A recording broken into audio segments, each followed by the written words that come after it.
Olá, queridos irmãos, tudo bem com vocês? Que a paz do Senhor Jesus esteja com cada um de vocês. Nós estamos aqui para iniciar mais um estudo, mais um podcast. Hoje nossos irmãos vão estar conosco, a irmã Daniela e o irmão Alan, para dividir conosco essa mensagem. E o tema hoje é o Espírito Papal entre o povo de Deus. Nós vamos trazer um pouquinho também, abordar um pouco do assunto do último podcast, que foi também bastante interessante, para que a gente possa, dar uma continuidade do que foi o assunto do último podcast para concluir ele hoje. Então, a gente espera em Deus que você goste do assunto, que você estude. E outro, pessoal, sempre tenha papel e canetas em mãos para que vocês possam anotar textos, passagens do Espírito de Profecia, porque o que mais a gente quer aqui é que vocês não fiquem somente com o que a gente fala, mas que vocês estudem por si só. Sejam bereanos realmente de fato. Busquem estudar por si só. Eu tenho plena certeza que o Espírito Santo vai ajudar cada um de vocês a ter a compreensão de toda a verdade. Então vem conosco agora estudar mais esse assunto e a gente convida agora o irmão Alan para poder orar para nós, para a gente dar início a esse estudo. Oremos. Oremos. Pai querido, graças damos ao Senhor por nos conceder mais um dia de vida. Agradecemos novamente por estarmos aqui reunidos para estudarmos a Tua Santa Palavra.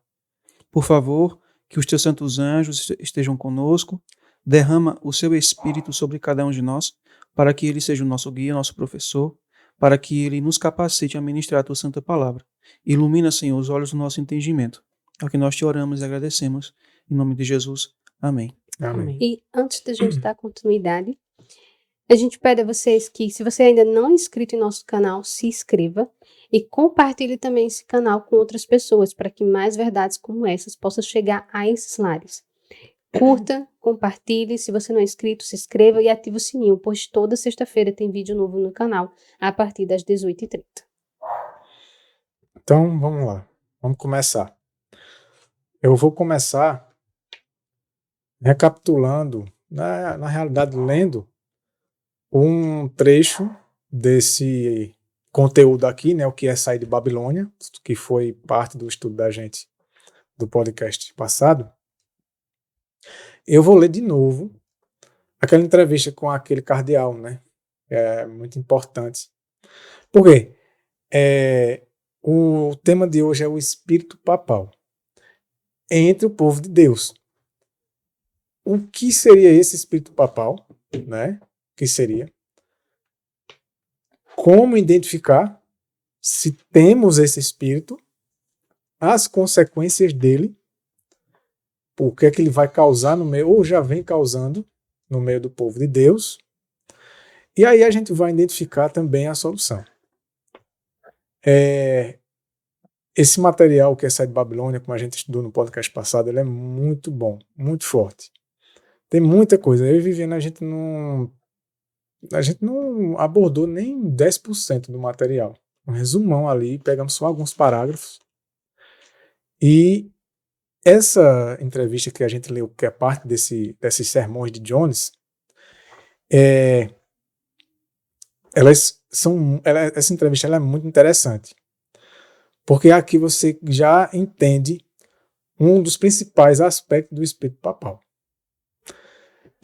E aí, como eu li no anterior, eu vou ler novamente da parte que ele vai começar a falar sobre essa entrevista. Que Jones diz assim nesse sermão. O cardeal Gibbons, no ano passado, pouco depois de retornar de Roma, concedeu uma entrevista ao correspondente do New York World. E a entrevista foi reproduzida no Catholic Standard, no mês de outubro de 1894, e eis uma declaração da entrevista. Aqui ele vai abordar, né, um trecho dessa entrevista. Aí diz assim, esse é o repórter falando, né? Ao falar, sua eminência pesa suas palavras elegantemente, conquanto ele não tenha sombra de reserva quando está tratando com pessoas em quem confia. É cuidadoso na expressão de seus pontos de vista. Uma vez ele me assegurou que o prazer que obtinha de ver Roma era grandemente diminuído pela necessidade de conservar uma guarda sobre os lábios. Daí ele diz assim, agora são palavras do cardeal, né? No estranho clima de Roma, ele explicava, suas palavras mais leves são apanhadas, comentadas e mal interpretadas. Estou acostumado a dizer o que penso, claro e diretamente em nosso estilo americano, acrescentou ele. Esse aqui é interessante, porque nos nossos dias tem se fortalecido cada vez mais esse espírito papal no meio do povo de Deus. E esse é um dos pontos que mais vai se fortalecendo, que é exatamente o que ele diz aqui. O cardeal diz o quê? Que lá nos Estados Unidos ele se sentia bem, porque lá ele falava francamente, falava abertamente, falava mais tranquilamente. Por quê? Porque lá em Roma, e é até interessante como ele fala de Roma, né? Ele diz, eu até admiro Roma, mas essa admiração diminui muito quando você está lá por conta disso, que é que eles apanham as suas palavras, comentam e mal interpretam elas. Né? Isso, Ele diz que palavras leves. Isso é um cardeal falando, né? Ele era um funcionário lá do Vaticano que estava representando o Vaticano lá no governo dos Estados Unidos na época. Ele não era um funcionário qualquer, não é um cargo qualquer. É porque os cardeais, ali vai ser eleito um novo papa, né? Entre os cardeais. Então, é um candidato a papa, né? Isso. É um possível. Isso. Ele era, de fato, uma pessoa, assim, que tinha um cargo importante no meio do Vaticano. E o que me chama a atenção aí é que é um próprio funcionário de Roma, como você mesmo citou, né? O cardeal, ele tá ali porque é deles que vai sair o próximo papa, né? Ele estava ali entre aqueles que ele poderia ser até o próximo papa. Mas veja a Sinceridade, né? Sim, a sinceridade dele, a expressão dele, né? Que ele se sentia melhor quando não estava em Roma. Ele se sentia melhor quando estava em outro local, aí ele citou os Estados Unidos. Era um alívio, né? Aliviado, e ele poderia ser ele mesmo, né? Mas quando voltava para Roma é como se houvesse lá um tipo de prisão pessoal. A liberdade dele era tirada. A liberdade de consciência, o que se fala, imagina o que se prega e tudo, mesmo as coisas mais leves, né? Coisas simples e comum, poderia ser tomada por eles, entre eles ali, comentando entre um e outro e ainda mal interpretada. Uhum. Então, imagina como isso prejudica, né? Ô, Emanuel, o que é um cardeal? Diz assim, um cardeal é um alto dignitário da Igreja Católica que assiste o Papa em diversas competências. E eles também são considerados na diplomacia como príncipes da Igreja. Ou seja, realmente era alguém... É um cargo alto. Cargo alto mesmo. É como se esse cargo aí já fosse abaixo do Papa. Só abaixo do Papa. Agora imagina, ele falando isso, no cargo que ele tinha, que em Roma, até com ele acontecia isso. Ele era muito perigoso. Você não poderia dizer qualquer coisa. Não há liberdade de consciência. Não há liberdade nenhuma. Você tem que andar no trilho. Pisar em ovos lá. Isso é o espírito papal. Uhum. É esse espírito que a gente vai comentar e destrinchar um pouco mais. E até o próprio Jones, que ele pega esse trechinho dessa entrevista para falar isso aqui, ó. Mas em Roma, ele não pode agir assim, com essa liberdade que estava tendo lá na América, né? Aí ele começa a perguntar, mas como é em Battle Creek? Battle Creek era a igreja central da época, né? Como é em Oakland? Era uma outra igreja de outra região. Como se dá em Collegeville, uma das escolas da época? Aí ele pergunta, como se dá na igreja que você frequenta? Tem essa perfeita confiança como um irmão com todos os demais a quem fala, que nenhuma palavra é apanhada, comentada e mal interpretada? Será que é assim entre nós? Entre o povo de Deus? Não. De maneira alguma. Será que a gente fala tranquilamente, a gente prega tranquilamente? Não. Por mais que a sua mensagem possa até estar errada, mas Jones diz, será que vão até você, conversam? Vamos estudar junto, vamos ver se é Você isso se equivocou mesmo. nesse ponto. Né? Às vezes você está equivocado. Veja só, vamos ver, eu vou mostrar na Bíblia para você refletir melhor. Será que é assim? Uma coisa bem pacífica, bem tranquila, né? Em que as pessoas elas sabem que caso elas até estejam cometendo algum erro, mas elas vão ser tratadas de maneira pacífica, Mateus tranquila. 18, né? Isso. Vai haver um diálogo, uma conversa e tudo e tal.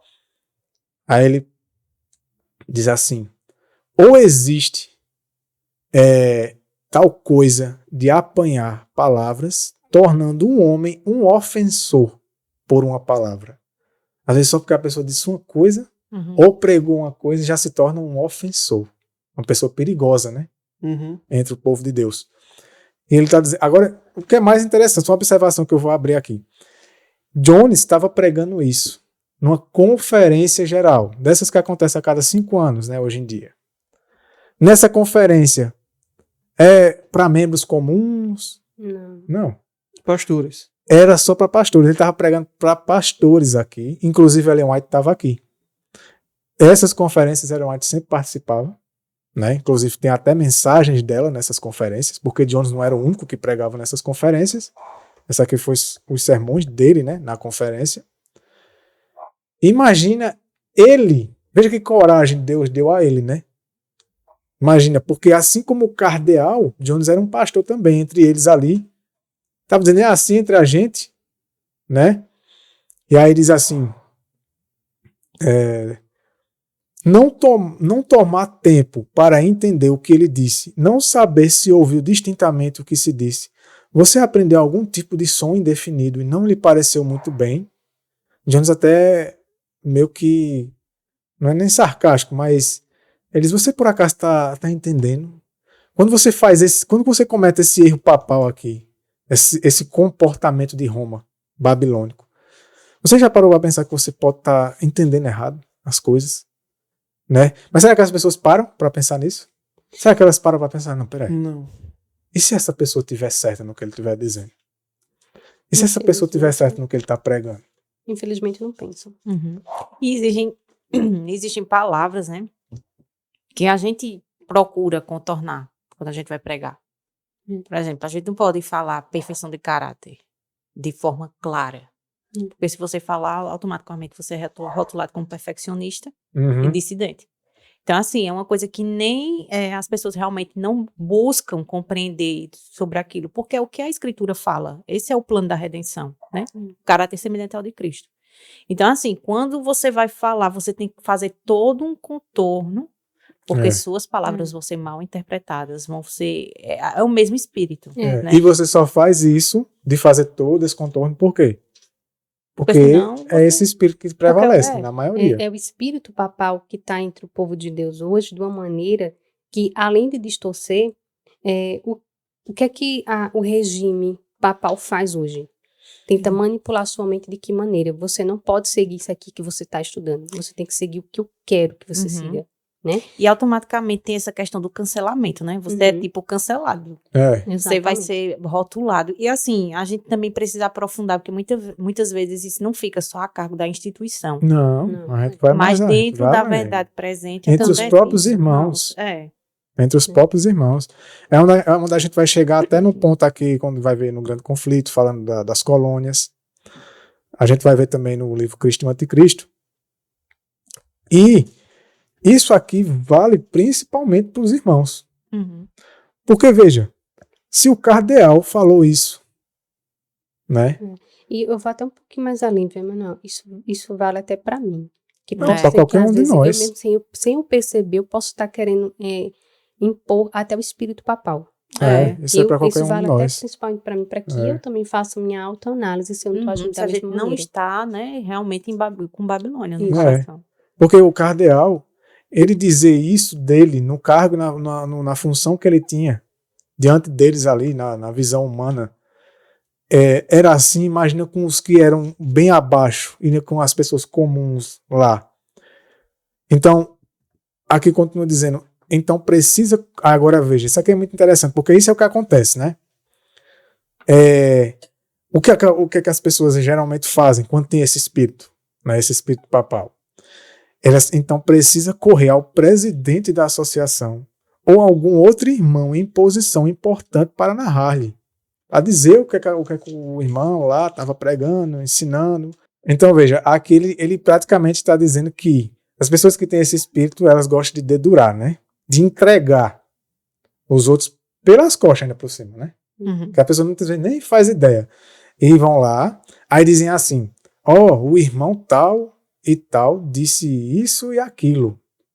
Como podem tê-lo no ministério? Como podem sustentar um homem que mantém tais doutrinas? Aí Jones deu esse exemplo, é assim que eles fazem.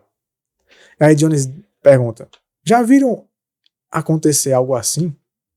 Aí ele diz, eu simplesmente faço essas perguntas, vocês podem decidir. Então será que é assim? Esse é o espírito papal. Esse é o espírito papal. Se eu tenho esse comportamento, automaticamente eu tenho esse espírito em mim. E eu Né? não saio de Babilônia, né? Não sai de Babilônia, ela permanece dentro de mim. Babilônia, ela é Roma, né? E quando eu faço isso, eu estou vivendo ou revivendo uma inquisição branda, né? Uhum. Uma inquisição leve, sutil. E isso acontece, o mais interessante aqui, ó, que Jones diz aqui, que dá um exemplo, né? Como podem manter alguém assim no ministério? Que diz assim, sustentar alguém que tem tais doutrinas. Isso já acontece muito facilmente quando líderes de posição não concordam com aquilo que você prega. Agora, pior ainda é acontecer entre os irmãos, né? Que já irmãos sofrem, que já foram vítimas, né? já Desse foram espírito papal vítimas, e isso. manifestam o mesmo espírito. E manifestam o mesmo espírito. A gente vai ver isso no grande conflito, que Ellen White fala que como que os peregrinos eles saíram dessa escravidão, mas trouxeram essa escravidão com eles, né? De querer escravizar as pessoas, a consciência delas, não deixar as pessoas livres. Aí ele diz assim, continua dizendo, você pode dizer se é assim em Battle Creek ou qualquer outro lugar entre os adventistas do sétimo dia. Então, onde fica a diferença sobre esse ponto entre estes, os adventistas, e a própria sede de Babilônia, que é Roma? Onde suas palavras são apanhadas, comentadas e mal interpretadas. Se isso acontece entre nós, que diferença tem? Aí, até assim, tem até uma mensagem numa outra conferência dele que ele aborda coisas parecidas com essa.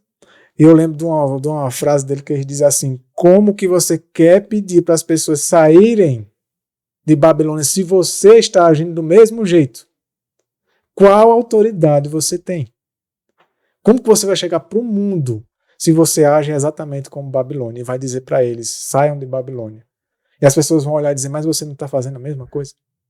Uhum. Você não está agindo do mesmo jeito. Como que você pode... eu não sei se é aqui que ele vai falar. Eu não lembro. Deixa eu ver aqui. Deixa eu continuar. Aí ele diz assim, se é assim, não seria tempo de sair de Babilônia? Não é tempo de fugir desses e achar ligação com Jesus Cristo? Uma confiança e fé perduráveis nele, a ponto de haver perfeita confiança cristã entre todos quantos professam o nome de Cristo, de modo que suas palavras não sejam apanhadas, comentadas ou mal interpretadas. O que ele está querendo dizer é que aqueles que estão em Cristo não fazem isso. E quando você vai a Cristo, ou se junta com pessoas que estão em Cristo, de fato, você se sente tranquilo. Porque elas não fazem isso, né? E uma Elas questão não assim, fazem. que a gente abordou já em podcasts passados, quando a gente tratou sobre liberdade religiosa, e muitas vezes, será que quando a gente está, por exemplo, Cristo diz que nossa função é ser luz do mundo, né? Sal da terra e luz do mundo. Então, quando a gente está entre as pessoas, será que somos amáveis e agradáveis estar conosco? Pessoas que não são da nossa fé. Como é que elas se comportam conosco? Será que a nossa presença cria nelas um sentimento assim de medo, de julgamento? Olha, não vou fazer. Eita! Porque às vezes as pessoas se sentem realmente constrangidas de estar perto de pessoas, né, que professam a verdade. Por quê? Porque elas se sentem julgadas o tempo todo. Uhum. Porque, às vezes, de fato, digamos assim, usando o exemplo de Abel, né? A irmã White ela vai falar que a vida justa de Abel repreendia a vida ímpia de Caim. Isso a gente sabe que isso acontece. Mas existem aqueles que realmente tiram a liberdade de consciência das pessoas. Assim, por exemplo, ela come certo tipo de alimento e outra pessoa não. Então, quando a pessoa que não come se sente constrangido por causa da forma como a pessoa lida com a situação, porque ela não é respeitosa. Né? A questão, por exemplo, a questão da guarda do sábado e outros aspectos, né? Então, assim, a gente tem que ter cuidado, porque esse espírito ele pode se manifestar até de forma passiva. Ou seja, você não precisa necessariamente estar pregando isso para as pessoas, mas seu modo de ser, você já viola a consciência das pessoas, né? Exatamente. E aqui diz assim, ó. Agora, é verdade que o cristão deve ser tão absolutamente veraz, franco e transparente, que não precise preocupar-se com o que as pessoas façam de suas palavras. Mas o que os que professam ser cristãos estão prontos para fazer com suas palavras? Ele está perguntando. Essa é a questão. E se assim é nas igrejas onde você assiste, onde você congrega, então foge também destes. Quero dizer, se você também for um desses, fuja de si próprio, fuja do seu eu. Quando ele diz foge desses, ele não está dizendo, até inclusive eu até li ontem, ele não está dizendo que a igreja é Babilônia, ele até afirma. Né? A igreja, a doutrina é pura, o movimento é puro, mas os babilônicos são tantos que você tem que ter cuidado. Você tem que estar atento, porque ele diz assim, essas palavras aqui eu vou pedir para vocês lerem, porque senão vão dizer que fui eu que inventei. Lê só esse último trechinho que está sublinhado. Esse é o que são. Esse é para caluniadores. Isso. Caluniadores, sem domínio de si, cruéis, inimigos do bem, traidores e atrevidos. É o que são. Ele até cita anteriormente, que eu passei no estudo do podcast anterior, que ele explica o que significa a palavra caluniador, que ela vem do mesmo termo grego usado para diabo. Né? Então o indivíduo que ele tem esse espírito, diante de Deus ele é o quê? Um demônio. Um demônio, um diabo. Agora você ser isso, a gente sabe que muita gente está na ignorância. E queira Deus que ao ouvirem, caso tenham acesso a essa mensagem, possam de fato reconhecer isso em si. Isso qualquer um de nós. Uma coisa que eu quero até ressaltar aqui, né? Tanto o autor, ele não está dizendo que a igreja é Babilônia, como nós também não estamos dizendo que a igreja é Babilônia, que fique bem claro. O que o autor está querendo passar, que eu compreendi, é que muitos dos membros que vêm de fora e entra dentro da igreja, a maioria deles vem com o espírito babilônico. Né? É uma mistura de gente, né? Como foi com o povo de Israel no Egito. No Egito, a mistura de gente que traz Babilônia. E isso vai desde liderança aos membros leigos mais simples, até ministérios também. Então, assim, não é a doutrina de Deus que é Babilônia, nem o que Deus deixou é Babilônia. É as atitudes desses novos membros, e membros até antigos também, que estão ali dentro, que ainda assim não tiraram do coração o estado babilônico, né? A expressão babilônica, o jeito, o comportamento, né? Isso. Babilônios. O problema então, espírito. O que é que acontece? As atitudes que eles vêm e trazem, que ainda estão presas neles, aí eles fazem todo aquele contexto, agem daquela maneira, então acaba que o quê? Que as pessoas que estão entrando agora, ou que estão conhecendo a mensagem, e eu vou até um pouquinho mais além, até os próprios irmãos, né, que professam a verdade presente, que ainda tem sim um jeito babilônico, acaba olhando assim, poxa, o que é que eu estou fazendo aqui? A atitude deles são o contrário ao que eles ensinam, né? Que espírito é esse aqui? Aí uns podem até se julgar, parece mais Babilônia, né? São babilônicos, então aí se separa deles também. Mas a gente tem que deixar claro, não estamos dizendo que a igreja babilônica é o estado, o comportamento, né? de membros que tem causado essa expressão. O grande problema é que nós desconhecemos. A igreja ela tem um departamento que é bastante assim, ele é extremamente importante, só que eu vejo que ele é extremamente Negligenciado. negligenciado, que é o Departamento de Liberdade Religiosa.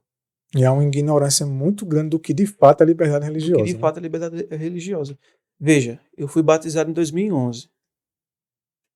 Estamos em 2023. Fazem 12 anos que eu me tornei adventista.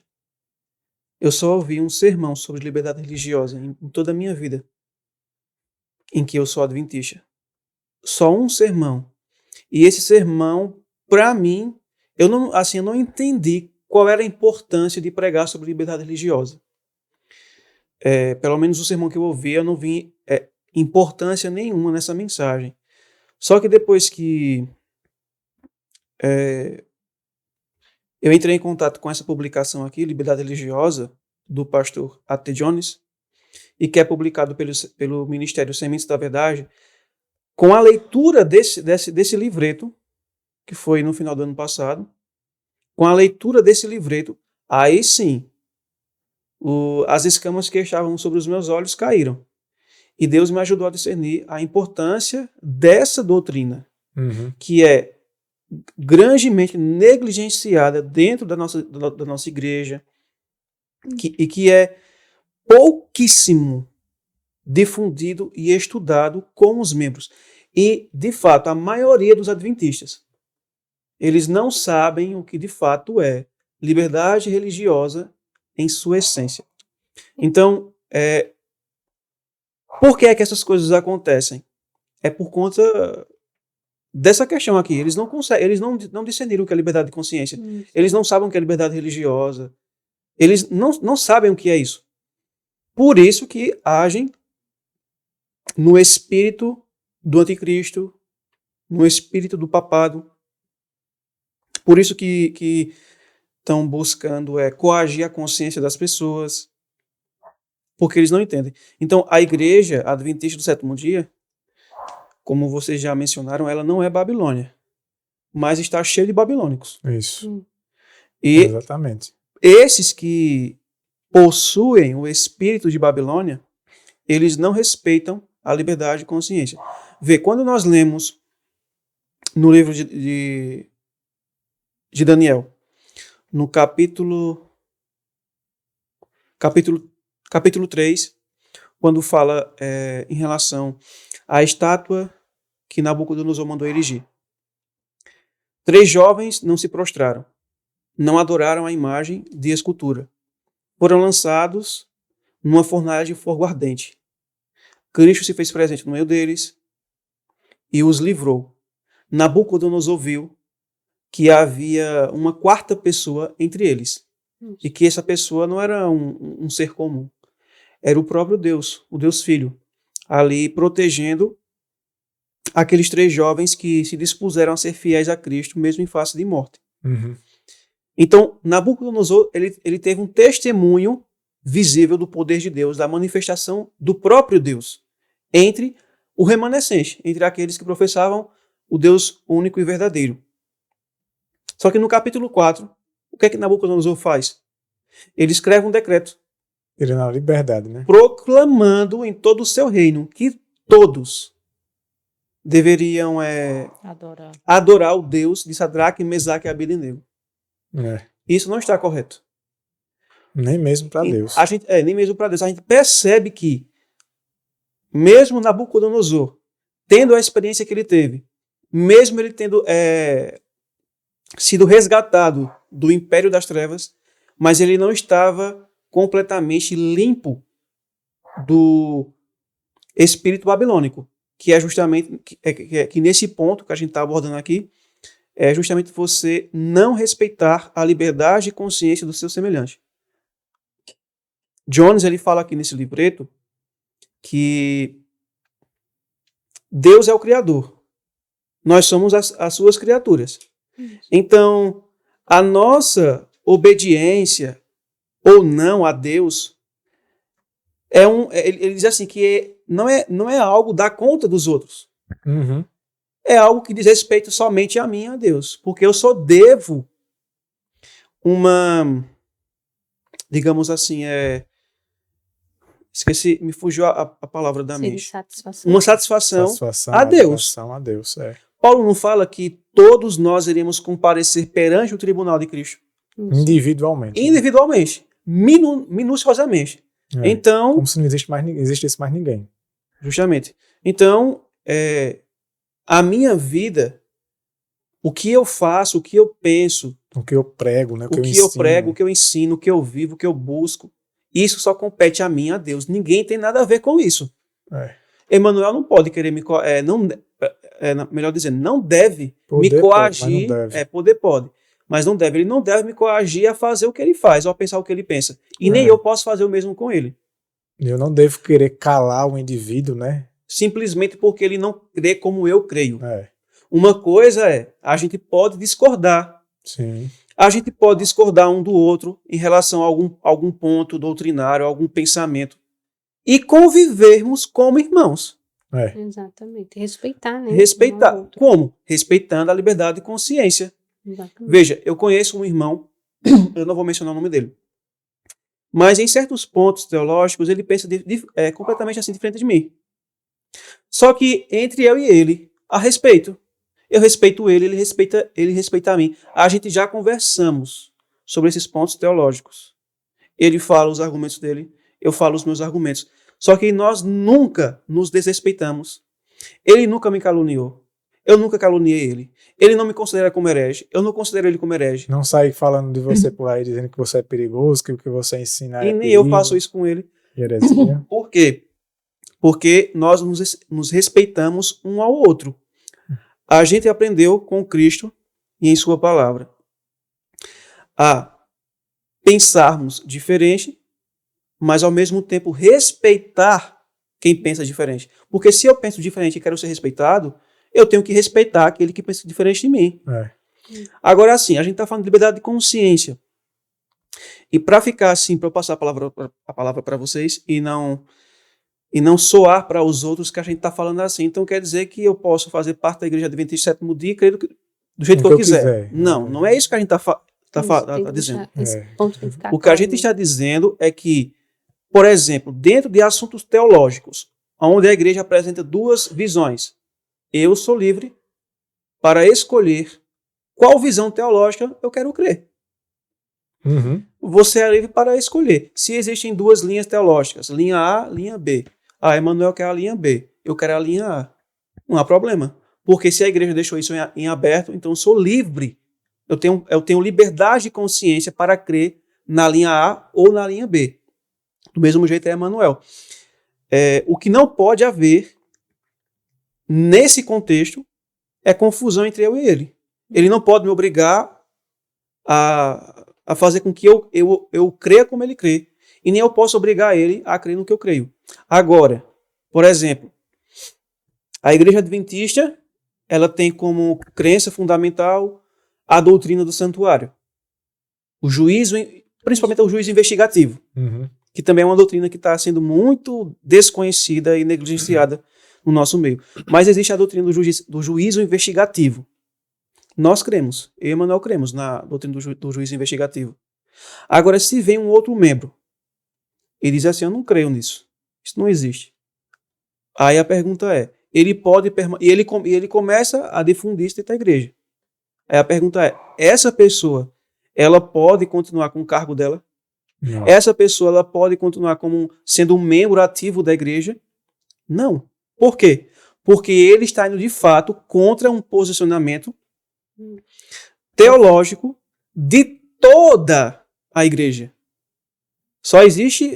Não existe outra interpretação em relação ao juízo investigativo. Que a igreja, tem esse pensamento A ou pensamento B. Então você escolhe. Não, é um só. Existem pessoas que não entendem, de fato, como funciona o juízo investigativo e ensinam de uma forma errada. Mas isso não tem nada a ver. Mas veja, se a igreja, em sua totalidade, crê no juízo investigativo, e uma pessoa que é adventista diz assim, não, mas eu não creio nisso, e agora começa a dar ouvidos ao que os opositores do adventismo, que são esses pastores evangélicos, que de vez em quando fica aí fazendo vídeos na internet atacando a doutrina do juízo investigativo, dizem que não é a doutrina bíblica, que foi Ellen White que inventou e etc. Aí tem adventistas que começam a enredar por esses enganos. E começam a ensinar dentro da igreja. Então o que é que a gente deve fazer? Não devemos agir como o papado faz. A gente tem que fazer Mateus 18, como Cristo ordenou. E no Espírito de Cristo. Uhum. Indo lá para restaurar, salvar a alma. E não para ganhar debates. É para ganhar a alma. Vai até o irmão, conversa com ele, irmão. Olha, veja o que diz a Escritura. Estuda com ele, Faça um estudo bom para ele. Um estudo bom. Bem feito, bem elaborado, com calma. Com calma, oração, com respeito. Humildade, respeito. Respeitando o tempo de assimilação do indivíduo também, porque às vezes você vê que a pessoa às vezes tem até dificuldade de assimilar. Não é você por maldade, não é, né? Vai aos pouquinhos ali, tentando tentar restaurar ganhar de a pessoa. fato.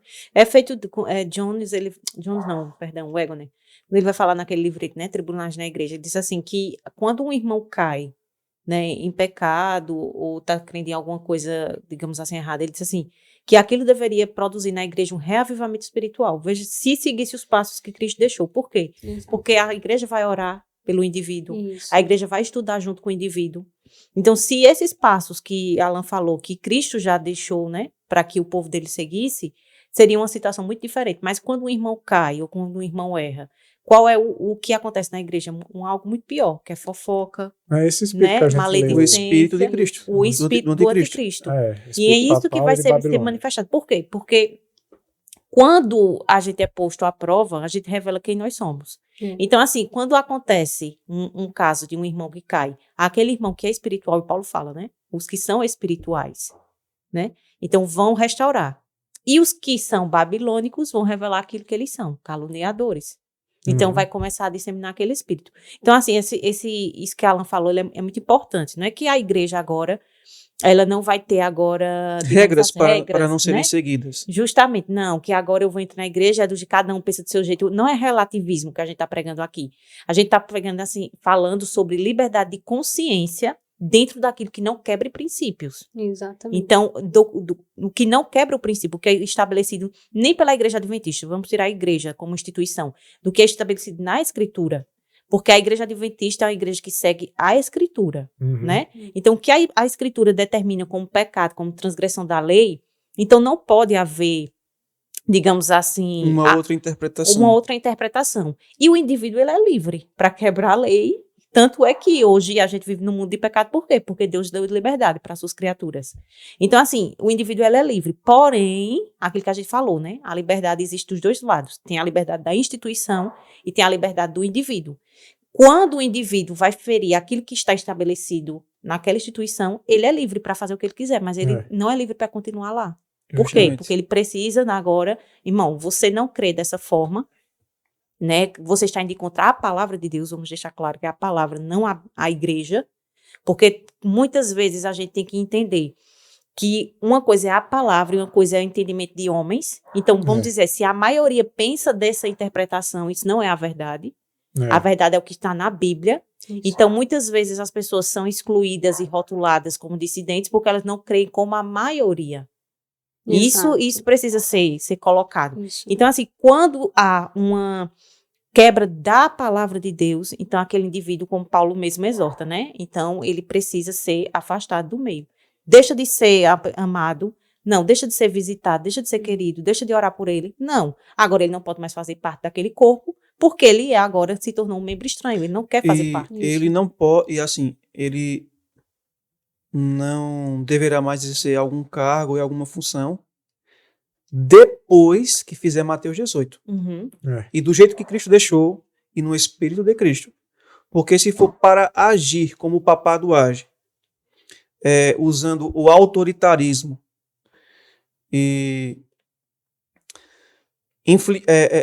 ultrapassando o que Cristo deixou, então isso aí é agir como o papado age, é coagir a consciência daquela pessoa, tirar a liberdade dele, porque por mais que ela esteja errada, mesmo assim cabe a nós seguir as orientações bíblicas.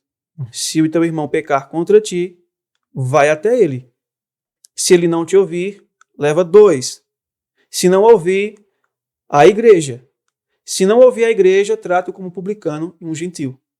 Ou seja, o Espírito que Cristo quer que a gente manifeste para com aqueles que erram, é justamente um espírito de amor, de humildade, de mansidão e um espírito de reconciliação. Reconciliar a pessoa que está em erro com Deus. Até tomar a decisão de fato, o irmão não quer, então a gente fez tudo como Cristo disse, o irmão não quer retroceder do seu erro. Então isso vai ter que ser desligado. Por quê? Porque a liberdade dele termina aonde a nossa começa. Então, agora sim, tem esse ponto, né? A pessoa está errada, de fato. Mas também tem um outro ponto. E quando a pessoa não está em erro? Que é o que quando você terminar, eu vou comentar com isso aqui. Agora, antes de entrar nessa questão, o que é que vocês acham dessa expressão quando Cristo diz assim, trata teu irmão como um gentil e como publicano? Como é que vocês entendem essa questão? Porque, assim, de uma forma, vamos para o pensamento da época, né? Como é que os fariseus tratavam os gentios e os publicanos? Com desprezo.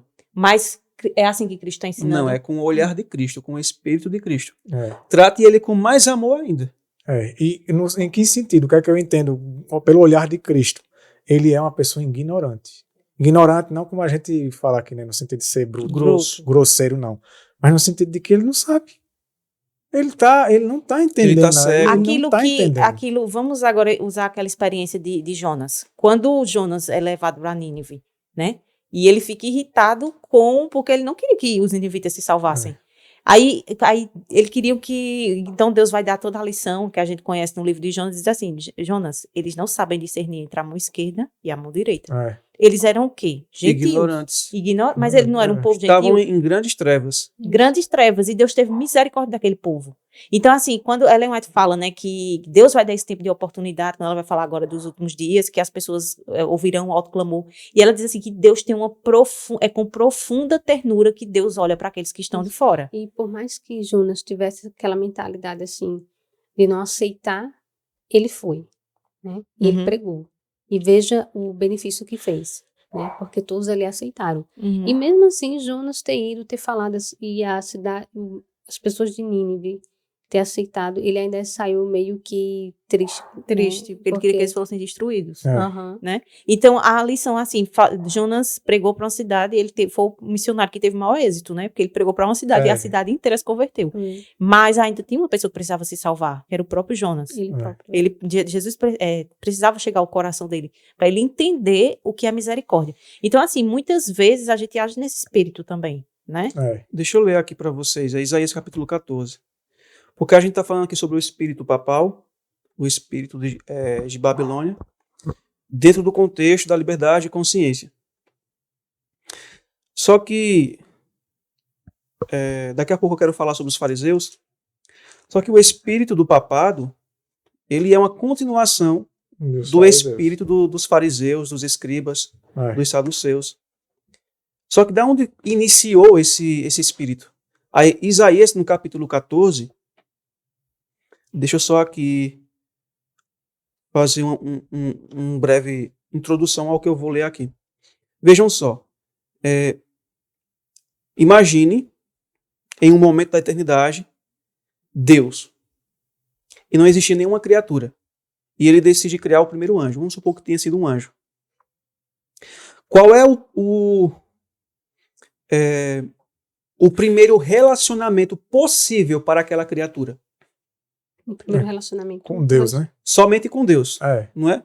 Só porque não existe outra criatura. Só tinha ele e Deus. Só tinha ele e Deus. Então, é inerente à existência dessa criatura o primeiro dever de relacionar-se com Deus e o dever de prestar obediência a Deus, porque Deus é o Criador e é a criatura. Então, isso é inerente à existência de toda criatura inteligente. Assim como para nós também. Porque nós devemos a Deus a nossa existência. Então, é nosso dever, é nossa obrigação relacionarmos-nos primeiramente com Deus e de prestar obediência somente a Ele.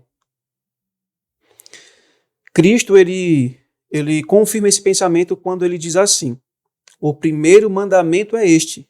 Veja, o primeiro mandamento é este. Amarás o Senhor teu Deus de todo o teu coração.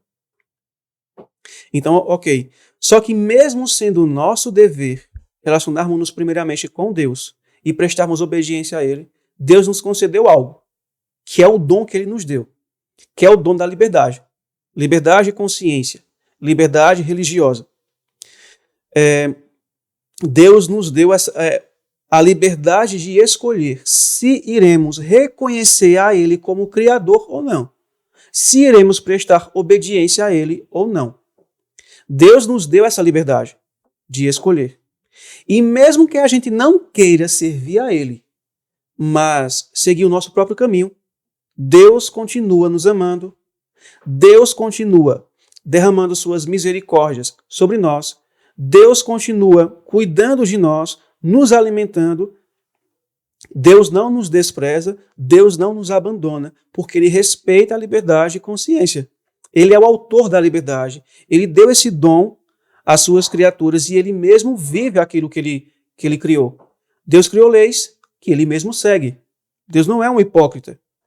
E houve um ser chamado Lúcifer, que Deus criou, que deu origem ao caminho do mal. Em um determinado momento da sua vida, ele decidiu fazer mau uso da sua liberdade de escolha. E ele criou o caminho do mal. Até então, só existia o caminho do bem e a possibilidade do mal existir. O caminho do mal não existia em realidade, apenas em possibilidade. Mas, infelizmente, esse anjo chamado Lúcifer, ele decidiu fazer mau uso de sua liberdade de escolha. Decidiu não mais seguir o caminho, a vontade de Deus, o caminho do bem. Ezequiel capítulo 28, versículo 15 diz assim: perfeito eras nos teus caminhos, desde o dia em que foste criado. Então, desde o dia em que Deus criou Lúcifer, ele era perfeito nos seus caminhos. Por quê? A palavra caminhos ali pode se referir no hebraico à vida e ao caráter. Por quê? Porque a vida e o caráter dele estavam em harmonia com a lei de Deus. Só que o verso finaliza assim: até que se achou iniquidade em ti. Ou seja, a violação da lei. Então ele escolheu não mais servir a Deus e seguir a sua própria vontade. Quando ele decidiu seguir a sua própria vontade, ele criou o caminho do mal, deu origem ao pecado, que é a transgressão da lei, a iniquidade que havia nele. Então, e o fato de Deus não ter destruído Lúcifer e a terça parte de anjos que seguiram a sugestão dele é a maior prova de que Deus respeita a liberdade de consciência. Se Deus tivesse destruído eles ali naquele momento, aí Lúcifer tinha razão. Em Olha, caso contrário, né, se o Senhor tivesse tirado essa liberdade dele continuar com a mentalidade, o pensamento que ele tinha, aí os outros anjos iam ver que Deus estava tirando a liberdade dele, de de consciência, consciência dele. Tá vendo aí? Ó? Lúcifer tinha razão. Se a gente decide seguir a nossa própria vontade, seguir o nosso próprio caminho, Deus nos destrói. Só que o simples fato de Deus permitir com que ele exista até hoje é porque Deus respeita, esse é um dos motivos, né? Porque Deus respeita a liberdade de consciência. Aqui em Isaías capítulo 14, no versículo 13, veja o que Lúcifer pensava em seu coração, em sua mente. Porque tu tens dito em teu coração: eu ascenderei em direção ao céu, eu exaltarei o meu trono. Trono significa que ele queria estabelecer o governo dele. Um governo oposto ao governo de Deus. Então ele queria ser o rei do universo. E o texto diz assim: eu exaltarei meu trono acima das estrelas, dos anjos de Deus. Eu também sentarei sobre o monte da congregação nos lados do norte, que é justamente onde Deus habita. Ele queria tomar o lugar de Deus, usurpar o lugar de Deus, estabelecer o seu próprio trono, o seu próprio governo e ser o rei do universo. Versículo 14. Eu ascenderei acima das alturas das nuvens, eu serei semelhante ao Altíssimo. Ele queria ser Deus, ser adorado como Deus. Quando Paulo fala sobre o surgimento do papado, as características do surgimento do papado, ele diz assim, que é um governo que é chamado de o homem da iniquidade, o filho da perdição, que se levanta contra tudo que se chama Deus e se opõe a Deus. Esse é o espírito do anticristo. E anticristo significa aquele que se opõe a Cristo ou aquele que se coloca no lugar de Cristo. Então Lúcifer foi o primeiro anticristo. Os anjos que seguiram a ele foram os outros anticristos, porque começaram a partilhar do mesmo espírito que ele. Então, a gente percebe que Lúcifer não respeitou a liberdade de consciência de Deus e nem dos anjos que não escolheram desobedecer a Deus. Tanto é que o pensamento dele era de tirar Deus do trono. De maneira, assim, Seria por força, né? Por violência, ele queria coagir isso, ele queria obrigar Deus a sair do seu trono para que ele começasse a governar o universo. Só que lá em Apocalipse capítulo 12 diz que houve batalha entre Miguel e seus anjos contra a antiga serpente, o dragão, né? Chamado Diabo e Satanás e os seus anjos. E eles não prevaleceram contra Cristo. Eles foram expulsos do santuário celestial. Isso. Por quê? Porque eles queriam coagir a consciência do próprio Deus, dos anjos que não quiseram servir a Satanás e queria tomar o lugar de Deus. Então a gente percebe que Deus, ele respeita a liberdade de consciência. Por mais que a pessoa esteja errada, por mais que a pessoa se rebele contra ele, Deus respeita. Agora, isso não significa que Deus quer que a pessoa continue lá com ele. Porque Lúcifer foi expulso. Agora, quem não respeita é Lúcifer. E esse espírito você vai encontrar em todo aquele que não respeita a liberdade de consciência. Agora veja só, será que nesse embate, né, quando diz assim, houve batalha no céu, Miguel e seus anjos, eu já vi pessoas falando assim que isso realmente foi uma batalha mesmo, que como se fossem as vias de fato. Será que realmente pancada e luta mesmo, né, corporal? Vocês acham que foi dessa forma que Deus procedeu? Eu acredito que Deus não, mas Satanás sim. Não, Satanás sim, mas se Deus, será que Deus vai e entra na de Lúcifer e vai ter uma batalha no céu? Vocês acham que foi dessa forma? Não por força, nem por violência. Justamente. Vejam só.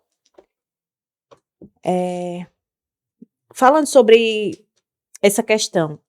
Quando disse assim que houve batalha no céu. Ali, Tiago. Né? Por que foi que Satanás foi expulso do céu? De que forma ele foi expulso do céu? Agora é um pensamento que me ocorreu aqui e a gente pode até conversar mais sobre ele. Lá em Tiago, capítulo 4, verso 7, o que é que diz? Sujeitai-vos, pois, a Deus, resisti ao diabo e ele fugirá de vós. Então, os anjos que permaneceram leais a Deus, eles se sujeitaram a que governo? O governo de Deus. Então, quando houve essa separação, se eu estiver equivocada, vocês me corrijam. Quando houve, assim, quem é de Deus se posiciona ao lado de Deus, eu vou me sujeitar a Deus. Os anjos maus se sujeitaram ao diabo. Então, agora, né, Lúcifer que virou diabo, né? Então, assim, agora não há mais espaço para eles. Então, quando aqueles anjos tomaram a posição ao lado de Deus, então Lúcifer, imediatamente, ele teve que ser retirado daquele local. Exato. Ele não pôde mais permanecer no céu. Convidado a sair, né? Convidado a sair. E é o mesmo que acontece na nossa vida. A gente vive uma vida ali escravo, né, do pecado. Quando nós nos posicionamos, o poder da vontade, eu me coloco do lado de Deus.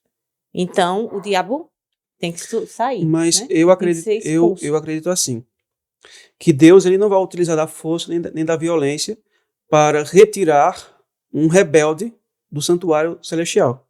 Deus não vai fazer isso. Deus vai pedir para que ele se retire. Só que Lúcifer não fez isso. Lúcifer ele queria tirar Deus do trono na batalha, na força, na violência. Só que existe algo que Lúcifer e a terça parte de anjos eles não conseguem, não conseguiram resistir, que é a glória de Deus. Então, a glória dos outros anjos. Justamente. Lembram de que quando Cristo foi sepultado, quem foi que ficou tomando conta da tumba dele? Vários demônios. Foi, exatamente. Eles não foram lá porque eles não queriam que ele ressuscitasse. Isso. Mas quando Gabriel chegou, Não ficou? a luz da glória que havia nele, o que foi que fez? Expulsou Afastou eles. Exatamente. Então eu creio que foi isso que aconteceu.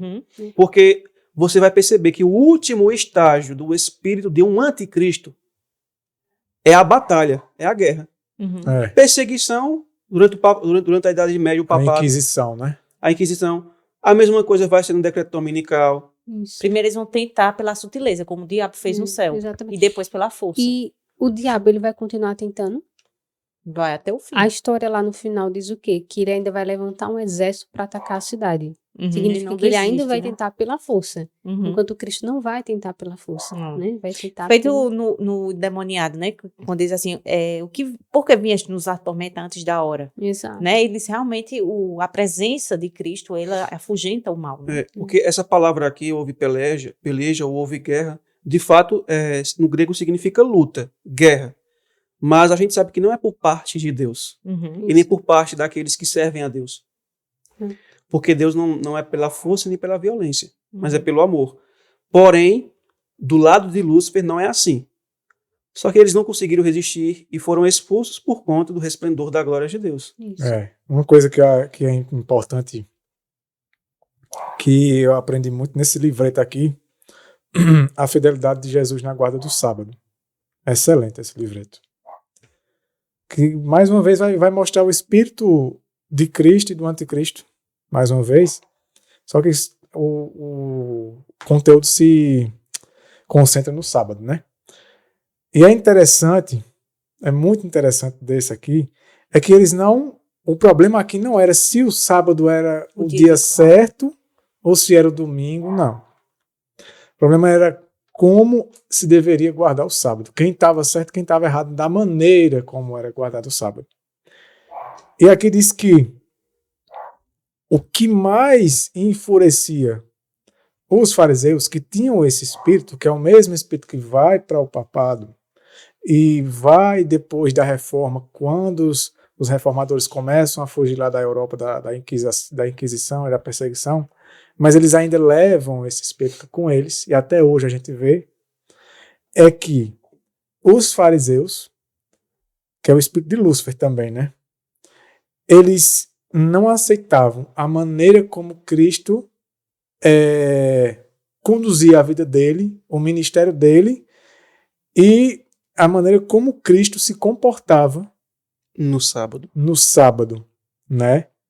Por quê? Era completamente contrário ao que como eles se comportavam, como eles praticavam o sábado, como eles guardavam o sábado.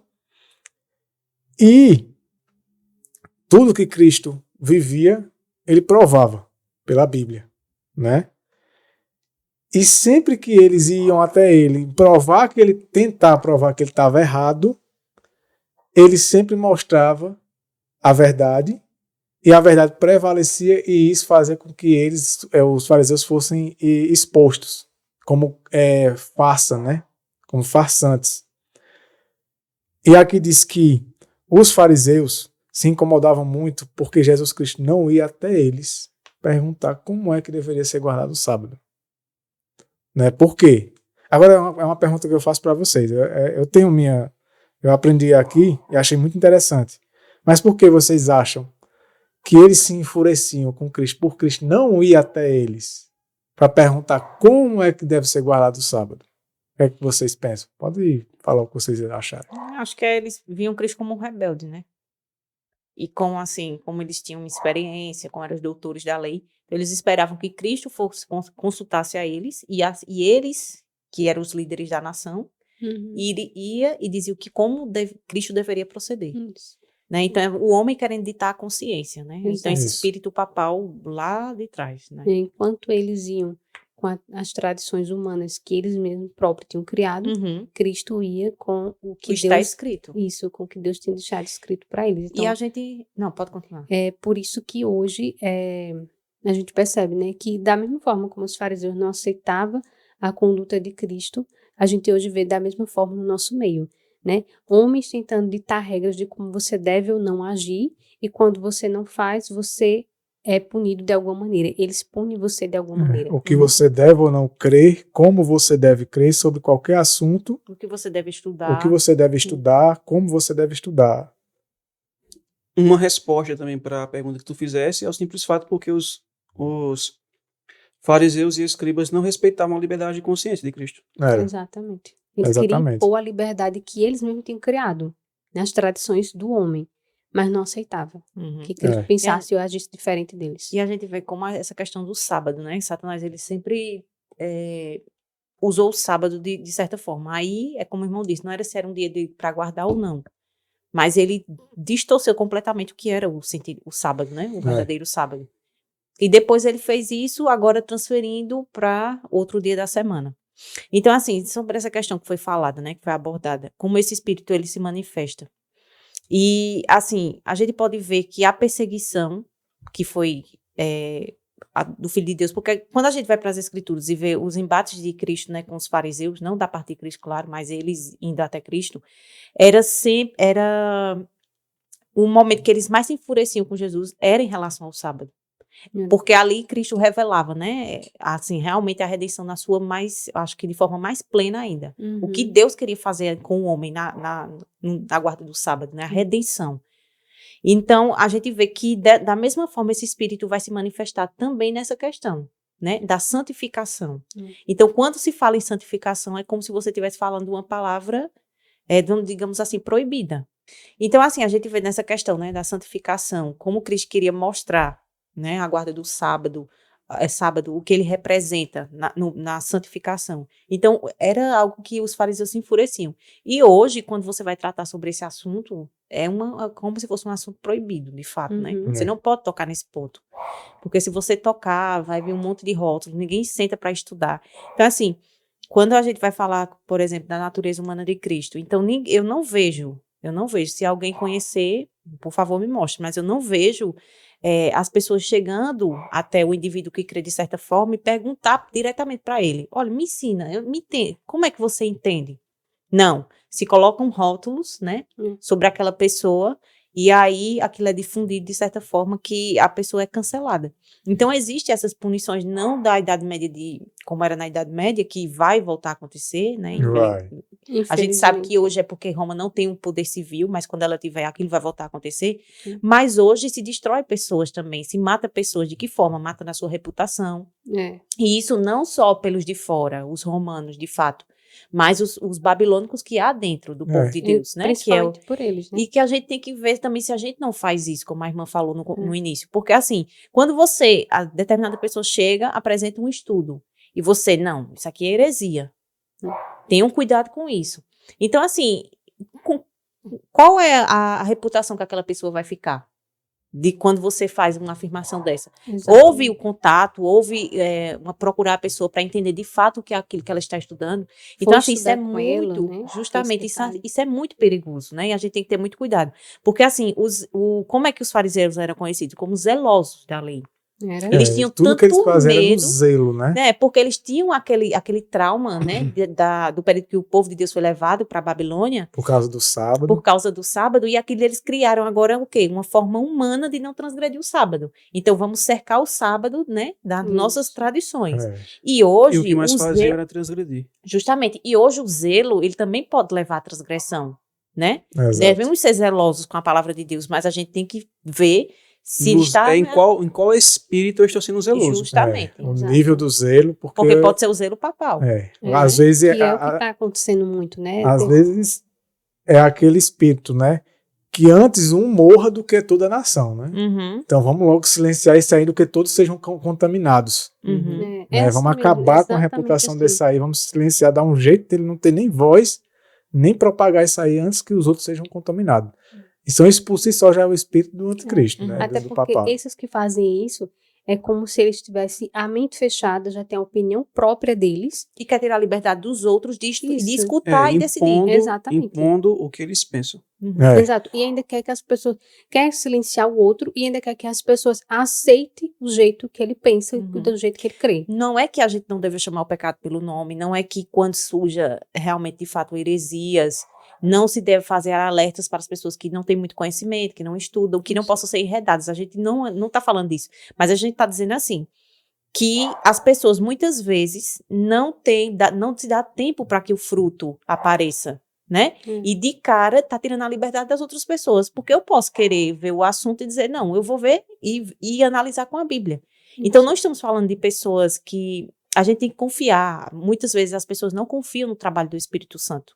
Elas querem ser o Espírito Santo. Exato. Então, se o Espírito Santo vai nos guiar a toda a verdade, a gente tem que confiar que quando eu for estudar qualquer assunto, se eu for estudar com humildade, o Espírito Santo vai me mostrar se aquele assunto é de Deus ou não. Né? Mas as pessoas querem tomar essa posição Isso. e dizer o que as pessoas devem ou não estudar. Sendo de Deus, ele vai ter toda a luz aqui na Bíblia. Né? O Espírito Santo vai mostrar ponto por ponto na Bíblia onde é que vai estar para comprovar para ele que aquilo ali que ele está estudando está embasado, né, no que Deus deixou para nós. E se caso não tem, o Espírito Santo também vai mostrar. Também vai dar alertas dizendo, não tem nada a ver, esse assunto aqui realmente é uma heresia, eu não posso continuar a estudar ele. Veja, em Testemunhos para Ministros, página 106, essa página aqui é a do aplicativo, né, da versão do aplicativo.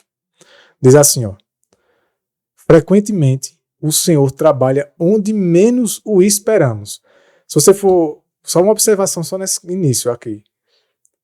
O povo esperava, principalmente os fariseus, que a verdade viria de um homem como Jesus Cristo, um homem simples, Não. sem a pompa que eles tinham. Acaso algo de bom Algo de bom de Nazaré. sairá de Nazaré? De Nazaré, exatamente. Já o local por si só já era de um povo já desprezado, né, de onde ele vem. E aí vê, Jesus era jovem, né? De 27 para 30 anos ainda é uma pessoa jovem, principalmente porque existiam fariseus bem mais velhos, com o dobro da idade dele, com muito mais experiência de vida, né? Mas se esperava.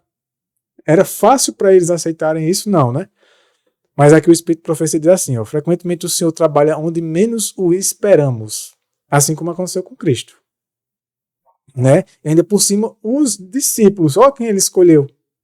Que ele ainda poderia ter até escolhido, né, os fariseus com ele, os grandes, os experientes e tudo, não. Foi escolher gente simples, humilde e que não tinha experiência no âmbito religioso. Não eram pessoas estudadas nessa área. Eram pessoas de ofícios comuns da vida do dia a dia, né? Aí o Espírito de Profecia continua dizendo, surpreende-nos pela revelação de seu poder em instrumento de sua própria escolha, ao mesmo tempo que passa por alto os homens a quem temos olhado como sendo aqueles por cujo intermédio deve vir a luz. Ou seja, Deus passa por alto, muitas vezes, aqueles que nós achamos, que nós estamos esperando que seja por esses aí que tem que vir essa luz. Aí Deus diz aqui, ó, Deus deseja que recebamos a verdade em seus próprios méritos, porque é a verdade, independente por quem venha. Se for provado que é verdade, aí diz assim, ó, alguns parágrafos depois, ainda em Testemunhos para Ministros. Os que não têm o hábito de examinar a Bíblia por si mesmos ou de pesar as evidências, confiam nos dirigentes e aceitam as decisões que estes fazem. E assim rejeitarão muitos as próprias mensagens que Deus envia a seu povo, se esses irmãos dirigentes não as aceitarem. O povo fica esperando o determinado ministro, líder, até mesmo de indivíduos da verdade presente, né, que são mais, digamos assim, renomados, mais conhecidos. Se não vier deles, aí a gente não aceita. Né? A gente tem que rejeitar. Por quê? Porque vem de, vamos dizer assim, numa palavra popular, né? Veio de um João ninguém. Quem é esse? Igual aconteceu com Cristo, né? Quem é esse que está pregando aí? Creu nele os grandes, os mestres e tudo, né? Aí tem outro trecho aqui esse trecho aqui é muito interessante. Materiais de 1888. No aplicativo, a página 915. No livro que o IAG traduziu, deve estar no volume 1, lá no final do volume. Diz assim, olha que interessante esse texto. Neste tempo, a luz do trono de Deus tem sido resistida por muito tempo como uma coisa censurável. Olha como ela começa o texto. Hoje a gente está vendo ou não? Esse mesmo espírito que havia, o espírito de censura, né? Cancela, queima a imagem do indivíduo, queima a reputação dele, trata ele como alguém perigoso e tudo e tal, que é para o povo nem querer nem chegar conversa, perto. né? Censura, né? A gente fala muito da censura do sistema, né? Que está cada vez mais aumentando e tudo, e que não se pode falar certas coisas, não se pode mais dizer determinados tipos de palavras, não se pode mais conversar certos tipos de temas. Isso no sistema, né? Por exemplo, a gente está gravando um vídeo para o YouTube, a gente tem que ter cuidado com o que a gente vai falar. Agora, isso existir entre o próprio povo de Deus e afunilando mais ainda até entre os próprios irmãos que estão buscando a liberdade de consciência, de poder crer exatamente no que está escrito e viver aquilo ali, e agora você vai tirar essa liberdade dos outros, censurar os outros, né? Aí ela diz assim, ó, tem sido considerado como escuridão e falado como fanatismo, como algo perigoso a ser evitado, à luz do trono de Deus. Por quê? Se você se basear no texto anterior, por quê? Porque não vem De instrumentos. dos instrumentos que a gente espera, que a gente aclama, né? Que a gente muitas vezes enaltece. E que muitas vezes são de fato homens de Deus, mas pense na história de 1888, lá em Minneapolis. Ellen White até fala isso, eu vou parafrasear, não vou lembrar de todas as palavras exatamente como ela disse. Mas ela diz, é como se ela estivesse dizendo, só porque não veio de mim, através do meu ministério, da minha pena, significa que Deus não pode usar eles? No caso, citando Jones e Waggoner. Ela disse, eu como uma criança me sento para ouvir com humildade esses homens, porque eu sei que a luz que vem deles vem de Deus. Agora, será que isso não pode acontecer ainda hoje? Com certeza. Pode. Né? Contanto que esteja totalmente embasado na palavra de Deus. A própria Ellen White, ela menciona, eu não sei se está no livro Eventos Sinais, ela fala que nos últimos dias Deus usaria pessoas humildes e passaria por alto aqueles que possuem dons, talentos, grande intelecto, mas que são orgulhosos e arrogantes. Exato. Isso seja ele de cargo ou não. Não precisa, a gente tá falando aqui só de ministro, não. Pode ser até um irmão leigo. Mas muitas vezes porque tem muita experiência de vida, muito conhecimento e tudo, se confia demais no seu conhecimento, na sua experiência, e não admite que venha de alguém que a pessoa é recém-batizado. considera inexperiente. Uma vez eu já ouvi de um irmão que ele tem mais de 40 anos de adventista. Ele falou assim, eu tenho mais de 40 anos de adventista, eu tenho experiência, essas coisas aí. Tipo assim, dizendo assim, o que você está transmitindo para mim está errado. Porque eu sou experiente, eu já vi isso aí. Se confia em si mesmo, na própria experiência, Isso, né? tem muitos que, como você falou agora, tem muitos que ainda enchem a boca para dizer, eu tenho 30, 40 anos de adventismo. Deveria ser uma vergonha, né? Porque às vezes o Deveria indivíduo se não mudou. envergonhar de falar. Não Porque já era pra o quê? Então uma pessoa com um caráter Pior transformado. ainda, quando você se orgulha Esse tempo todo e não mudou. E não mudou, exatamente. E aqui continua dizendo assim, ó. Assim, os homens tornaram-se guias apontando na direção errada. Infelizmente. Eles seguiram o exemplo do povo judeu. Eles abraçaram suas falsas teorias e máximas em seus corações, até que se tornaram para eles como doutrinas fundamentais e preciosas. Olha que coisa. Ele se agarra ao que entende, ao que crê, e diz, não é isso. E chega ao ponto de tratar como um credo, uma doutrina fundamental.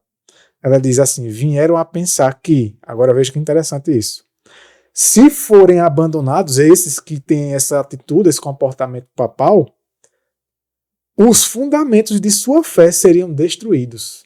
Ou seja, se você não for até eles, igual aconteceu com os judeus, com os líderes em relação a eles e Cristo.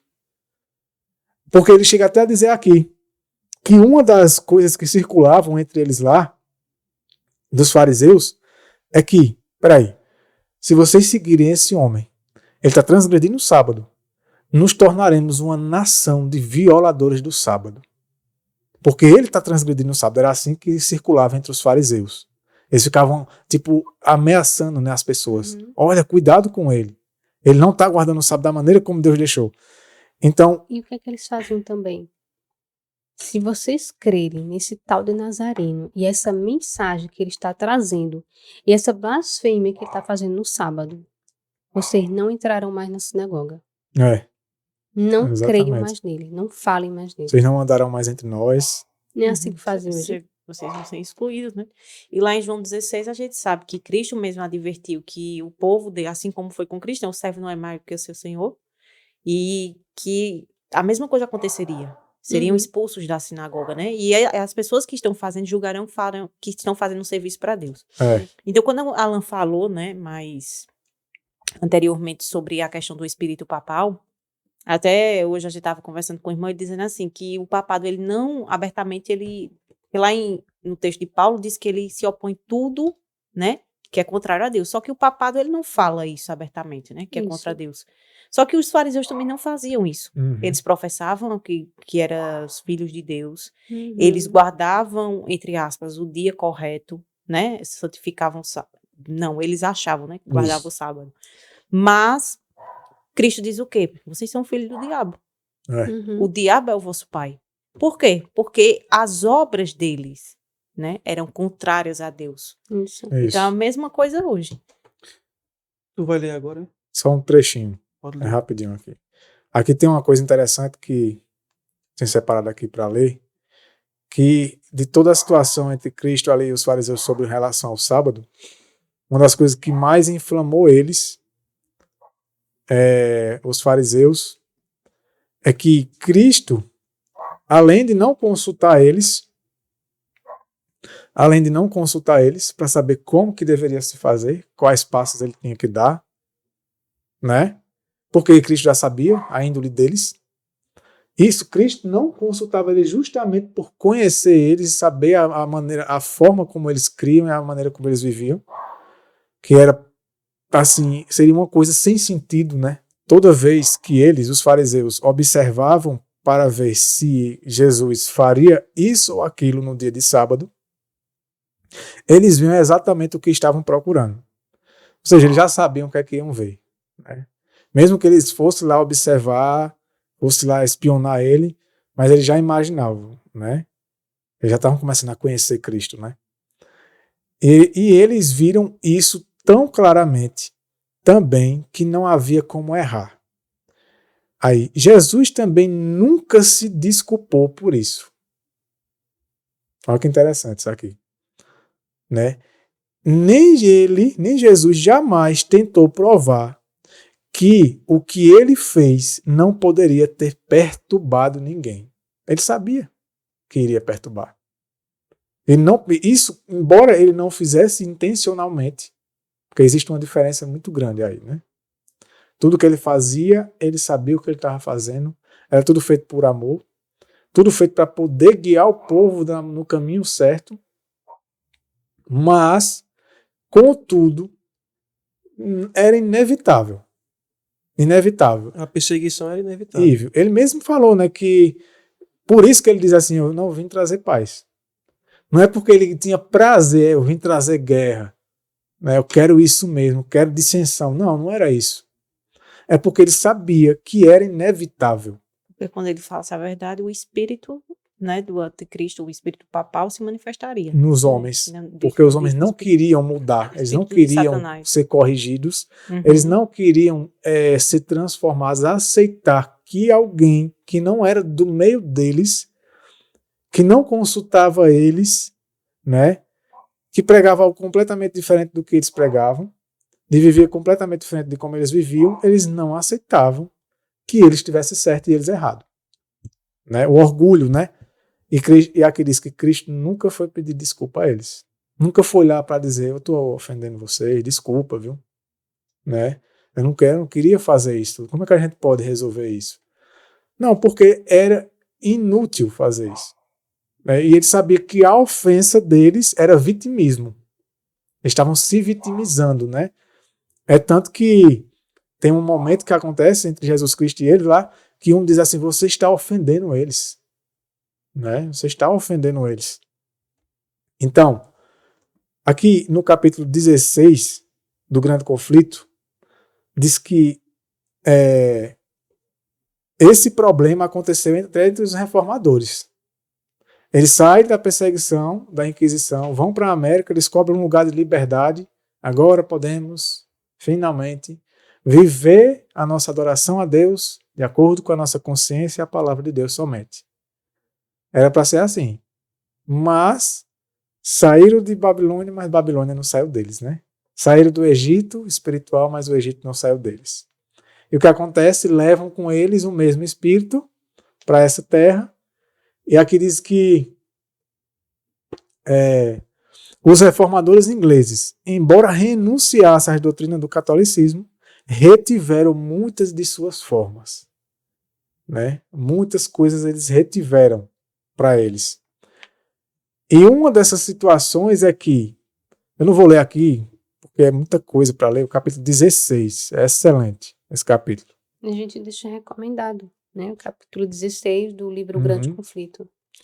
Uma das coisas que acontecia era, de modo resumido, se formavam colônias, grupos, presbiterianos, luteranos, batistas e tudo mais, aqueles que só acreditavam no que Lutero ensinou. Nada mais, nada menos. Se vier com alguma coisa do que Wesley ensinou, aí o que acontecia? É heresia. Heresia. Eles se trancavam, né? A gente só crê nisso. Aqui até fala que ela diz que um dos maiores problemas é que eles achavam que não tinham como mais se aprender mais sobre determinados assuntos. E Roger Williams, ele mencionava que ele acreditava, né, e ensinava que ainda haviam novas verdades a serem aprendidas, que em nenhuma parte da Terra todos os homens já tinham achado tido toda a compreensão, né? da verdade. Isso, seja em qual ponto E fosse, que né? Eles deveriam ter o espírito assim de humildade e querer aprender quando algum homem trouxesse alguma nova verdade, alguma nova luz. Mesmo que mas não também aceitasse. tendo cuidado para examinar, para ver se aquilo ali estava de acordo com a Escritura. Aceitar, estudar, olhar com cuidado, orar e tudo mais. Mas que estudasse. Mas não chegava nem a isso. Uhum. Né? Bastava ser diferente e estranho, não tinha nem a oportunidade de aquele que estivesse trazendo algo novo entre aspas, né? Algo novo para eles. Eles não davam antigas verdades, né? Isso. Tanto é que Roger Williams, quando começou a ensinar para eles a liberdade de consciência, que a maneira como eles estavam agindo, coagindo a consciência das pessoas, eles fizeram o que com ele? Perseguiram ele. Ele teve que sair de lá, fugir. Tem que crer assim, tem que ser assim. Até aqui diz assim, ó, um trecho que está na página 293. A doutrina de que Deus confiara à igreja o direito de reger, né, de dominar a consciência, de definir e punir a heresia. Punir a gente já sabe, né? Hoje em dia não é punido como era nessa época, né? Fisicamente, né? Com tortura, prisão e essas coisas. A punição a gente já comentou aqui, é o cancelamento, né? É acabar com a reputação do outro. Agora, o que é definir uma heresia? Que aqui ele está dizendo que essa ideia Deus nunca deu à igreja. Isso é papal. Aqui diz assim, que a doutrina de que Deus confiará à igreja o direito de reger a consciência, que é o que a gente já está vendo, que isso nunca Deus pediu a ninguém fazer isso com ninguém, e de definir e punir a heresia. Punir a gente já sabe. Agora, definir a heresia, o que é que vocês dizem sobre isso? Acho que é um campo muito perigoso, né? Você delegar ao homem para ele determinar aquilo que é heresia ou não. Né? Porque está na cabeça dele. O que ele julga como heresia. Ele julga que aquilo ali é uma heresia. Então, isso é muito sério e muito forte, porque assim, vai ser algo que é muito particular. Até porque. Não, pode concluir. Ele não pode se basear com a opinião humana dele. Né? Se ele deve fazer algo que ele crê que é heresia, ele vai ter que primeiro estudar e ver se de fato é. Ele vai ter que estudar onde? Pela Bíblia. Né? Porque a gente sabe muito bem que nossa regra e norma de fé é ela. Então é a Bíblia que vai dizer que é heresia, né? Não isso, eu. Isso, exatamente. Então ele tem que mostrar o aceito do Senhor mesmo. Ele não pode, de maneira alguma, dar a opinião dele do que é o que não é heresia. Eu repito, Existem teólogos evangélicos que estão difamando Ellen White, difamando a igreja adventista, dizendo que a doutrina do juiz investigativo não é bíblica. Com que base eles estão fazendo isso? É com a Bíblia? Não. É com o conceito humano deles. Eles estão definindo o que é heresia. Exatamente. Então, diz que é um dos erros papais mais profundamente arraigados. Então, isso é espírito papal, né? Você querer reger a consciência, reger o quê? Dominar a consciência, né? Querer dizer à pessoa, não, você tem que pensar assim. Ou você pensa como eu penso, ou você é um herege. Você é um herege. Definir a heresia você simplesmente agora é o crivo, né? É você quem dita. Não, isso aqui é heresia, isso aqui não é, né? E ainda punir. Isso é espírito papal. Era assim que era com as colônias. E aí, infelizmente, quem pensasse diferente, inclusive, quando você vai procurar saber o que significa heresia, um dos entendimentos da própria palavra em si, heresia, é alguém que pensa diferente. Então, o problema é que quem definia o que era heresia, a igreja papal, romana, católica, ela simplesmente definia a heresia por quê? Porque o indivíduo estava pensando diferente dela. E aí não aceitava. Mesmo que se provasse que aquilo ali era verdade. Né? Provava. Mas o fato deles terem determinado o que era a heresia, mesmo que não provasse com a Bíblia, isso por si só já fazia com que eles pudessem ter o direito de perseguir o indivíduo. Agora, isso hoje a gente vê ou não em nosso meio? Da mesma infelizmente, maneira. esse é o espírito papal entre o povo de Deus. O que é o tema da gente. Né? Infelizmente. O que alimenta muito isso? O livro Cristo e o Anticristo, que a gente publicou, vai fazer 6 meses, né? Pela graça de Deus. É um livro tremendo. Ele aborda muitas coisas aqui. E um dos temas, inclusive, que chamou a atenção de muita gente, né? Inclusive, ele é um subtítulo, é um subcapítulo, né? Na verdade, do capítulo 4. A igreja verdadeira e a falsa. E aqui o subtítulo é Fazendo Papas. Quando ele diz assim, fazendo papas, é porque literalmente, se você for entender, ele vai nos subcapítulos anteriores, ele vai explicar o que é um papa. Como que surgiram os papas, né? Qual é o objetivo de estabelecer aquele cargo, aquela função dentro daquela igreja. Qual é o objetivo daquela função? Como que ele é considerado? Aí ele vai falar nos capítulos anteriores. E nesse aqui, ele vai mostrar que nós, hoje, estamos fazendo papas. Estamos fazendo indivíduos de papas. Estamos praticamente criando os nossos papas. E aí diz assim, ó, em vez de crer na promessa de Deus, que ele dará o Espírito Santo a todo aquele que pedir, e que o Espírito dará a conhecer as palavras de Deus. Isso aqui é muito interessante, porque eu gosto da linguagem de Wegner, é que ele é bem direto. Ele não tem papas na língua, né, como a gente fala. Aí ele diz assim, ó, as pessoas preferem ir ao seu ministro para saber sua opinião. Em resumo, elas colocam o ministro no lugar do Espírito de Deus. Né? Olha que coisa séria. Isso é o Espírito Papal. Por quê? O Espírito Papal é um espírito que, de maneira simbólica, de 2 mãos. Um não existe sem o outro. Um não existe se as pessoas... O Espírito Papal ele não existiria se não existissem aqueles que alimentam esse espírito nos indivíduos. E aqui ele vai falar muito sobre esse caso, que muitas vezes nós estamos alimentando esse espírito nas pessoas. Muitas vezes nós somos culpados de indivíduos serem papas entre nós, papas e reis, né? Mestres. Aí diz assim, ó, agora, embora seja seu dever abrir a palavra de Deus e falar a palavra da vida ao povo, não deve ser ele a falar. Ele está falando agora dos ministros, né?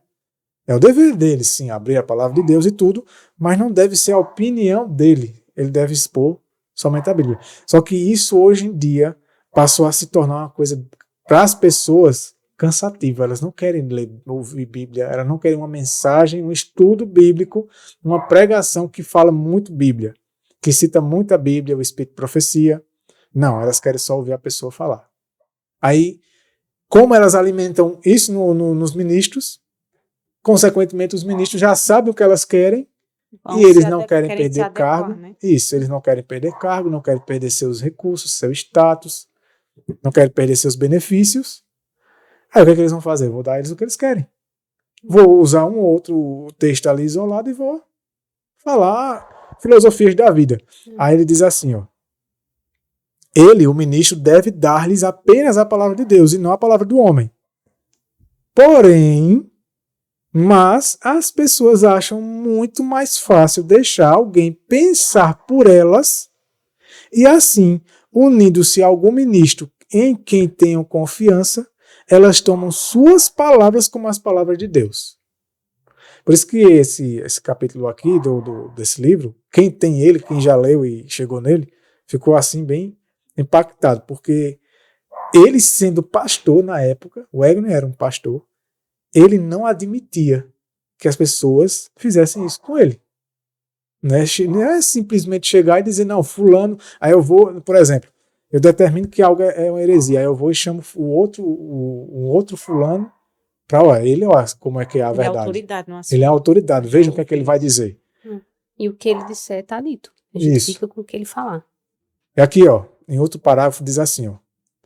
Claro que esta reverência e deferência é muito agradável ao homem natural. O homem natural gosta dessas coisas. É muito reconfortante receber opiniões de alguém, sem questionar, como a solução de todas as controvérsias. E, portanto, o homem que não está em guarda, sem perceber, será papa, tanto quanto possível sua influência se estenda. A maioria das pessoas está fadada a ter um papa. Hoje, entre o povo de Deus, o espírito papal leva, inclusive, ao próprio povo de Deus tornarem certos indivíduos papas.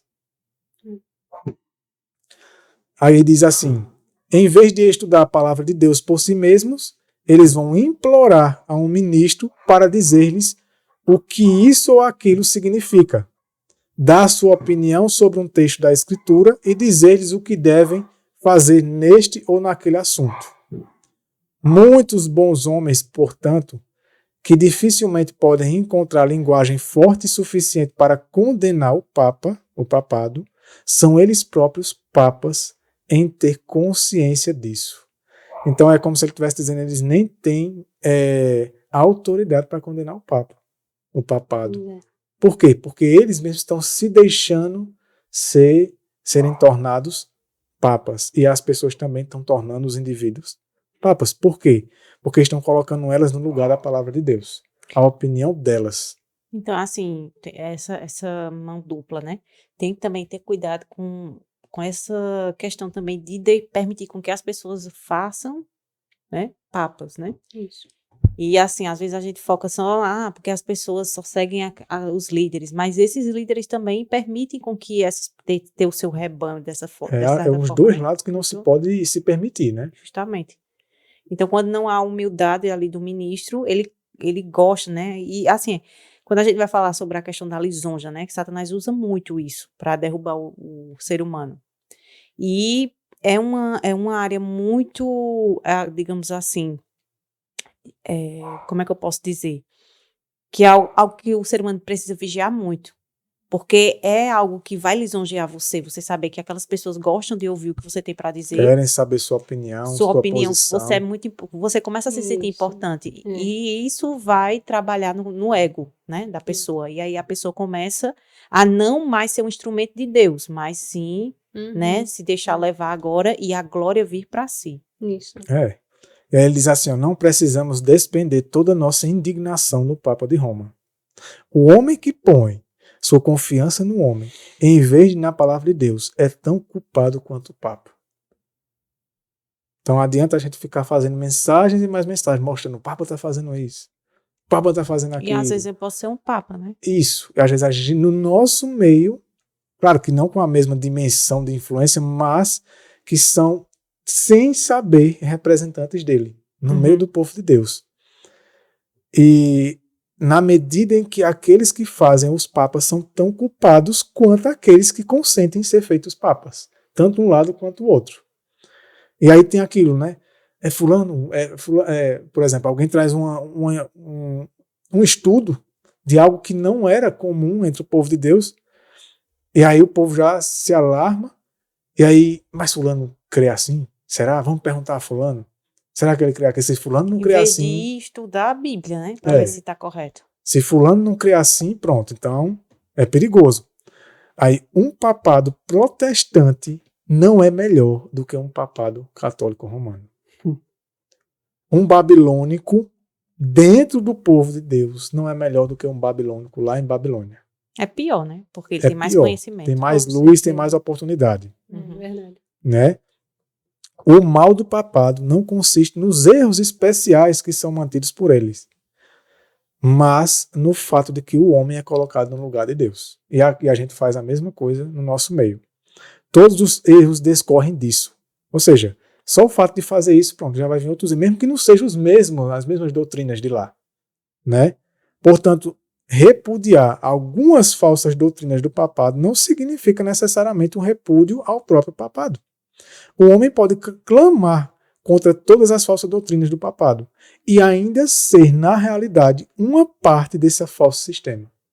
A gente pode acusar as doutrinas deles, do catolicismo, pode pegar a doutrina deles e dizer, tá vendo, isso aqui é heresia, isso aqui é heresia. Dentro do nosso meio a gente pode pegar certos estudos, certos temas, certas doutrinas, dizer isso aqui é heresia, isso aqui é heresia, e fazer parte do sistema deles lá. Vê, Uhum. no espírito de profecia ela fala que os demônios eles vivem brigando um com o outro, Uhum. mas deixam de ser demônios? De maneira Não. alguma. Não, possuem o mesmo espírito. É, Verdade. exatamente. Porque diz assim, ó, pois sempre que houver o espírito de exaltação de si mesmo, ou a confiança no homem, existe o papado, né? Porque a única salvaguarda é a palavra de Deus. E só para terminar aqui, ele diz assim, ó,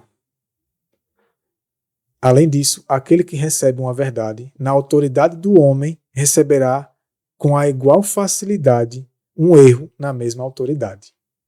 Se a gente recebe uma informação, um estudo, uma doutrina, confiando no homem, na autoridade, não, ele é uma autoridade, então se ele está dizendo é verdade.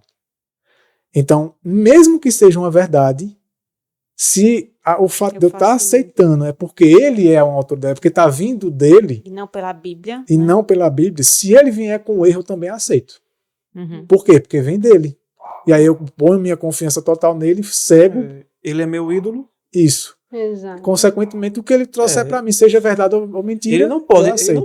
errar. Ele não pode É errar. a infalibilidade papal, infalibilidade protestante e a infalibilidade adventista. Isso, exatamente. Então, só esse textinho aqui que diz assim, então que todos entendam que o papado está completamente encerrado no desvio da palavra de Deus e ao colocar o homem no lugar de Deus. Então aqui diz assim, ó, deixe-os saber que o protestantismo não consiste em denúncias ao Papa de Roma, nem simplesmente anticatolicismo. Não é o nosso papel ficar fazendo isso. O papel o verdadeiro protestantismo é positivo, não negativo. Consiste na perfeita fidelidade à palavra de Deus. Consiste em somente pregar a verdade, como está escrito. Somente ensinar o que está escrito, mostrar para as pessoas somente o que está revelado na palavra de Deus e deixar que as pessoas tomem suas escolhas. E ela, por si só, ela vai expor o erro, né? Como Cristo era, né? Ele não ia lá até os fariseus dizer, olha, eles estão errados, eles ensinam assim, assim, assim. A própria vida dele e os ensinos dele já era suficiente. Né? Gera uma repreensão, né? Esse é o espírito do anticristo, o espírito papal e o espírito de Babilônia, que infelizmente está sendo muito forte em nossas vidas. Sobre essa questão que tu mencionou em relação a as pessoas buscarem as autoridades eclesiásticas para saber a respeito de algum ponto doutrinário, né? E o que eles disserem, eles vão crer. E não só autoridades, né, no sentido de serem ministros denominacionais, mas até homens também, Até homens, leigos, né? leigos, que Líderes, são pessoas de movimentos. influência, né? É, Que são, digamos assim, estudiosos das escrituras, isso. que... Seja de ministério ou não. Basta Uhum. ter um canal no YouTube, alguma coisa assim.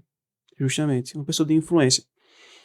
Aqui em João, no capítulo 7, relata aquela parte em que os fariseus eles mandam oficiais em busca de Cristo. E quando eles chegam lá, no versículo 45 diz assim: então os oficiais foram até os principais sacerdotes e fariseus, e eles lhes perguntaram: por que não o trouxestes? Por que vocês não trouxeram a Cristo? Aí eles dizem assim, responderam os oficiais: nunca homem algum falou assim como este homem. Então responderam-lhes os fariseus: vós também fostes enganados? Ou seja, vocês creram nele?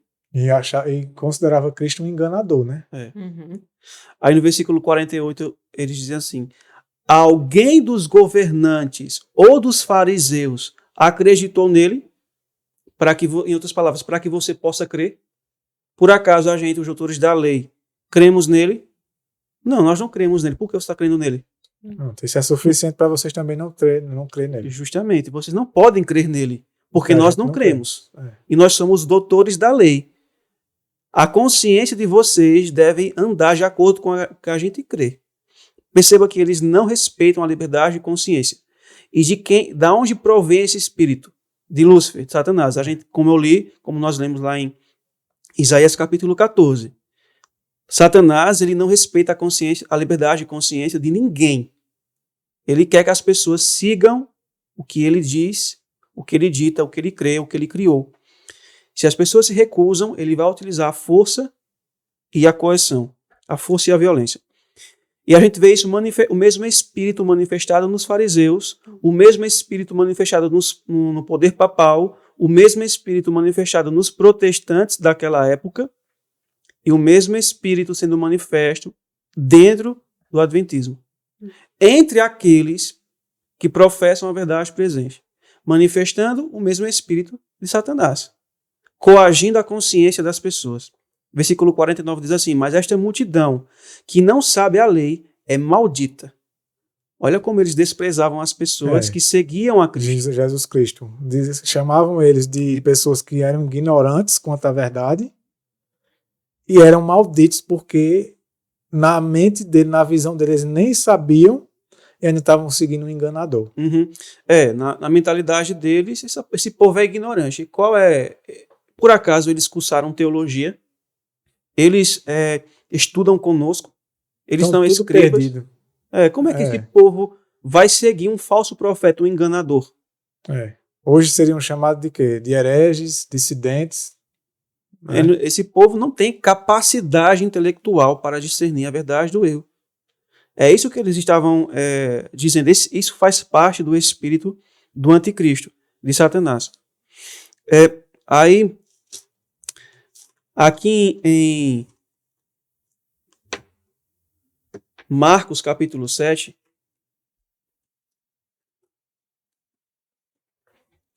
versículo 1 a 5 diz assim: os fariseus e alguns escribas vindos de Jerusalém reuniram-se em volta de Jesus. Eles viram que alguns dos discípulos de Jesus comiam pão com as mãos impuras, isto é, sem lavar. Ou seja, essa questão aqui não é no contexto de lavar as mãos antes de comer, mas é de fazer aquele ritual que eles faziam. Porque os fariseus e todos os judeus, observando a tradição dos anciãos, não comem sem lavar cuidadosamente as mãos. Quando voltam da praça, não comem sem se lavar. E há muitas outras coisas que receberam para observar, como a lavagem de copos, jarros, vasos e camas. Versículo 5. Os fariseus e os escribas perguntaram a Jesus: por que os seus discípulos não vivem conforme a tradição dos anciãos, mas comem com as mãos impuras? Então a gente percebe na leitura desses versos que os fariseus e os escribas, eles não respeitavam a liberdade de consciência do seu semelhante. E um outro ponto é que eles vigiavam a vida dos outros para condená-los, caso não estivessem de acordo com a tradição dos anciãos, como o relato aqui demonstra. Agora veja o que diz aqui em João, no capítulo 9. Inclusive, até os discípulos fizeram isso uma vez, né? Uhum. Quando disseram, tem um pregando em teu nome que não anda conosco. Expulsando demônios. Expulsando demônios. Capítulo 9, né? É João capítulo 9. Aqui relata a história do cego de nascença. Cristo foi, cuspiu no chão, fez lodo, untou os olhos dele, mandou ele para o tanque de Siloé, se lavou e ele foi curado. Aí as pessoas começam a ver que aquele que era cego estava enxergando. Aí uns diziam, é ele. Outros diziam, não é ele, mas se parece com ele. E veja o que aconteceu. Naquele dia era dia de sábado. Segundo a tradição dos anciãos, não era permitido curar em dia de sábado. E no versículo 13 e 14, olha o que eles fizeram. Eles levaram aos fariseus aquele que antes era cego. E era dia do sábado. Quando Jesus fez a lama, ele abriu os olhos. Ou seja, o que é que esse relato nos mostra? Que existem pessoas que não respeitam a liberdade de consciência dos outros e que, não satisfeitos, irão denunciar eles às autoridades religiosas. É igual a gente leu no começo aqui, no que é sair de Babilônia. Eles vão até os ministros, os anciãos, a associação, para ir Justamente. denunciar. Para denunciar, como o relato bíblico demonstra. Veja, Cristo não estava errado. Ele realizou uma cura em dias de sábado, mas na visão da tradição dos anciãos, dos doutores da lei, aquilo estava errado. E pessoas foram lá, pegaram ele, levaram para os fariseus. Olha, ele foi curado em dia de sábado. Agora vamos tirar uma lição espiritual, né? Cristo aqui curou um cego, né? E nós sabemos que a condição de Laodiceia é cega. É. Então, quando Cristo efetua uma cura, nós éramos cegos para determinado assunto, para determinado conhecimento, e agora nós vemos nossa condição e nós vemos o remédio, que é Cristo. Então, não é lícito isso.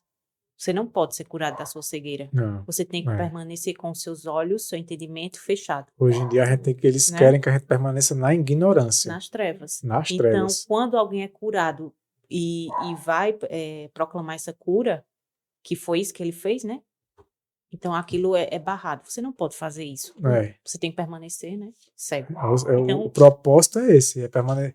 Se não está dentro do que eles acham que tem que ser, então, antes o indivíduo permanecer na cegueira espiritual, às vezes até pode ser uma cura física também, aprendeu a reforma de saúde e tudo, mas se não foi do jeito deles, não foi como eles queriam, da maneira deles, eles ainda preferiam que o indivíduo morresse perdido, morresse na ignorância, continuasse nas trevas, do que o indivíduo ser liberto disso. E é interessante esse ponto que Dani tocou e vocês comentaram, em relação a essa questão da cegueira espiritual.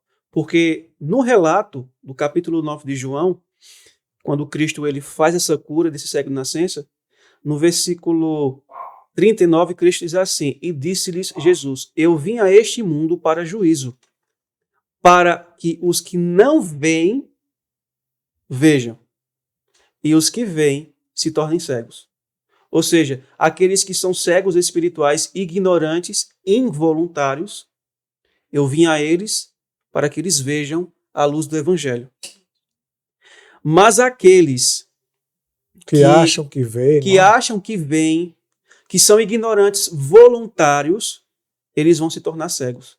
Aí no versículo 40, e alguns dos fariseus que estavam com ele, ouvindo essas palavras, disseram-lhe, nós também somos cegos? Disse-lhe Jesus, se fosseis cegos, não teríeis culpa de pecado.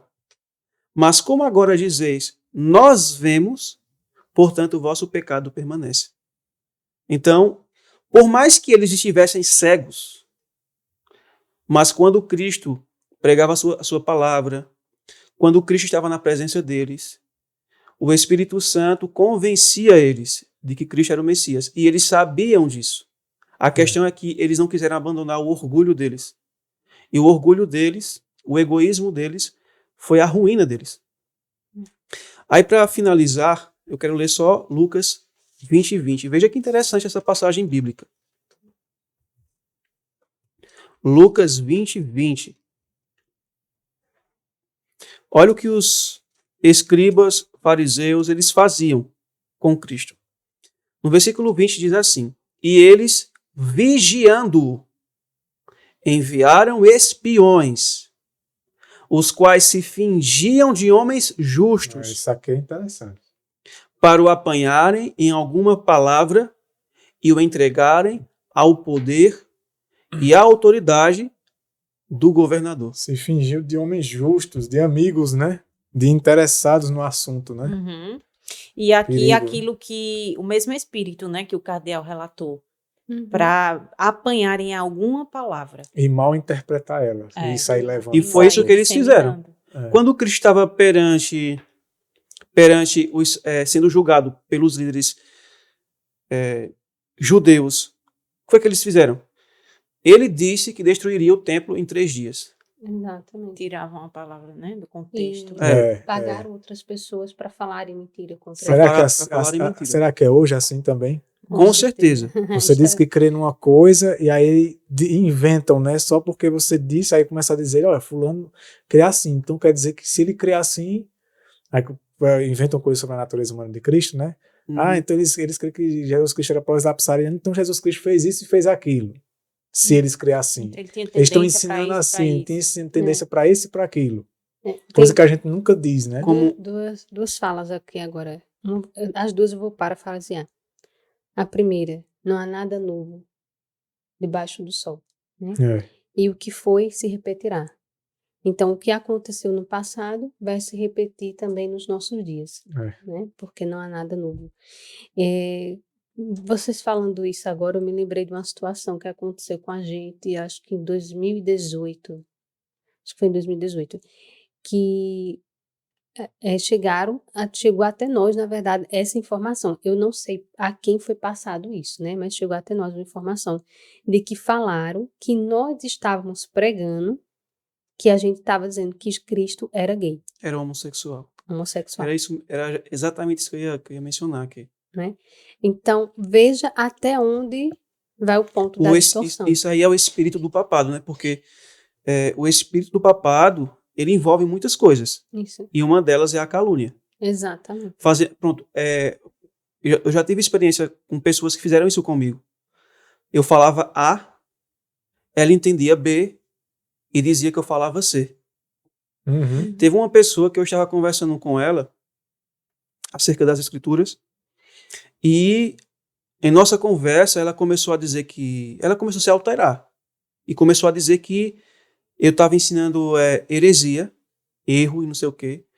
E veja o que essa pessoa falou, ela disse assim: você está ensinando que nós somos salvos Pelas obras, né? pelas obras, Pelos próprios méritos. pelas próprias forças, você está ensinando isso. E ficou dizendo que eu estava ensinando isso.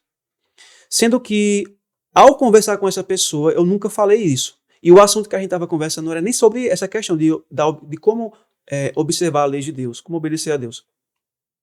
E eu disse a essa pessoa, eu disse assim, olha, você está mentindo. Porque eu não disse isso a você e nunca falei isso. Eu não creio nisso e nunca ensinei.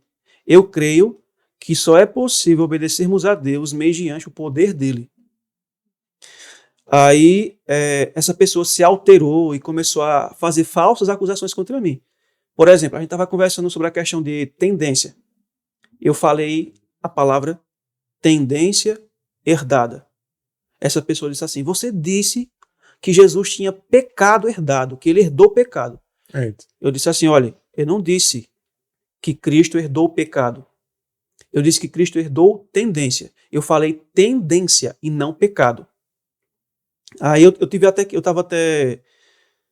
que falar, enviar áudios pelo WhatsApp para poder ver se ela era despertada para a realidade, né? Porque ela estava inventando falsas acusações. Aí eu disse assim, não, eu não falei isso. Então eu até falei assim para essa pessoa, disse assim, veja, eu estou falando A, você está entendendo B e está dizendo que eu estou falando C. Então, isso é o espírito do papado.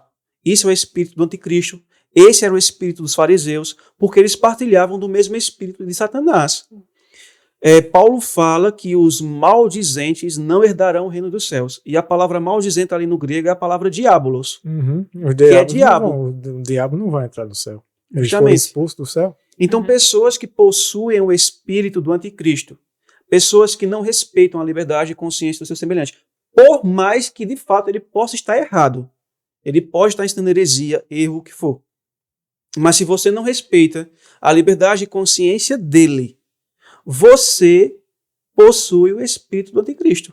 Por mais que você diga que crê na verdade, por mais que você enxergue a verdade e veja que aquela pessoa está andando no caminho errado, mas se você busca falar mal dele, coagir ele, falar para as pessoas não ouçam ele é herege, e busca de todas as formas coagir a liberdade e consciência daquela pessoa e de outras para que eles não ouçam o que a pessoa está dizendo, por mais que a pessoa esteja errada, eu não tenho esse direito, eu não tenho esse dever. Isso não é minha obrigação. Se eu faço isso, eu não estou respeitando a liberdade religiosa, a liberdade de consciência que o próprio Deus nos deu e que ele mesmo respeita. Outra questão. A pessoa pode estar pregando a verdade. Ela está pregando a verdade. Isso aqui já é outro contexto, né? Porque tem aqueles que veem que a pessoa está ensinando heresia de fato, um erro de fato, e querem coagir a pessoa. Estão agindo com o espírito de Satanás. Mas existem aqueles que estão ensinando a verdade. E os acusadores estão agindo no espírito do anticristo, que nem os fariseus. Caçando, vigiando a pessoa, querendo pegar alguma palavra para dizer, não, tá vendo? É herege. Vamos disciplinar ele, vamos perseguir ele, vamos caluniar ele. Isso é um herege. E vamos anunciar nos 4 cantos da terra que as pessoas não deem ouvido a ele. Porque é o pior herege que tem. É assim mesmo, as atitudes de Isso hoje. aí é o espírito do anticristo. Isso. Exatamente. Esse é o espírito que a gente estudou aqui, o espírito papal entre o povo de Deus, infelizmente. É muito fácil você se virar para o papado e dizer que eles não respeitam a liberdade de consciência. Enquanto que nós fazemos o mesmo. É a mesma coisa, é verdade. Fazemos pior. Fazemos pior. Somos papas e temos o mesmo espírito deles no nosso meio. Que Deus nos ajude, né? Que permitamos que Cristo, ou melhor, permitamos que o Espírito Santo nos dê a mente de Cristo, para que tenhamos a mente de Cristo e não a do papado de Babilônia. Então, pessoal, a gente chegou ao fim de mais um estudo. A gente agradece a Deus, primeiramente, e a você que ficou até aqui conosco. Espero que você tenha gostado e que você também possa compartilhar esses estudos. Eu vou mostrar aqui para vocês os livros que foram usados no estudo de hoje, tá bom? O Grande Conflito. Para quem quiser estudar um pouquinho mais, o capítulo que foi abordado aqui é o capítulo 16 do livro Grande Conflito. A Fidelidade de Jesus na Guarda do Sábado. Eu indico que vocês possam ler todo, porque é bastante interessante o conteúdo e relevante também para os nossos dias. O livro Cristo e Anticristo, que foi abordado o capítulo 4, Fazendo Papas. E Liberdade Religiosa, o livrinho Liberdade Religiosa, que é da editora Sementes da Verdade, que vocês também possam adquirir esse livrinho e estudar também esse conteúdo que é muito importante também para os nossos dias. Que Deus abençoe você grandemente e eu deixo aqui também reforço aqui, né? Se você ainda não é inscrito, se inscreva em nosso canal. E se você já é inscrito, ative o sininho para receber as notificações, porque toda sexta-feira tem vídeo novo. E compartilhe também com o máximo de pessoas possíveis para que essas mensagens possam chegar até você e até as pessoas que vocês gostam, tá bom? Deus te abençoe grandemente e até o próximo estudo, se Deus quiser.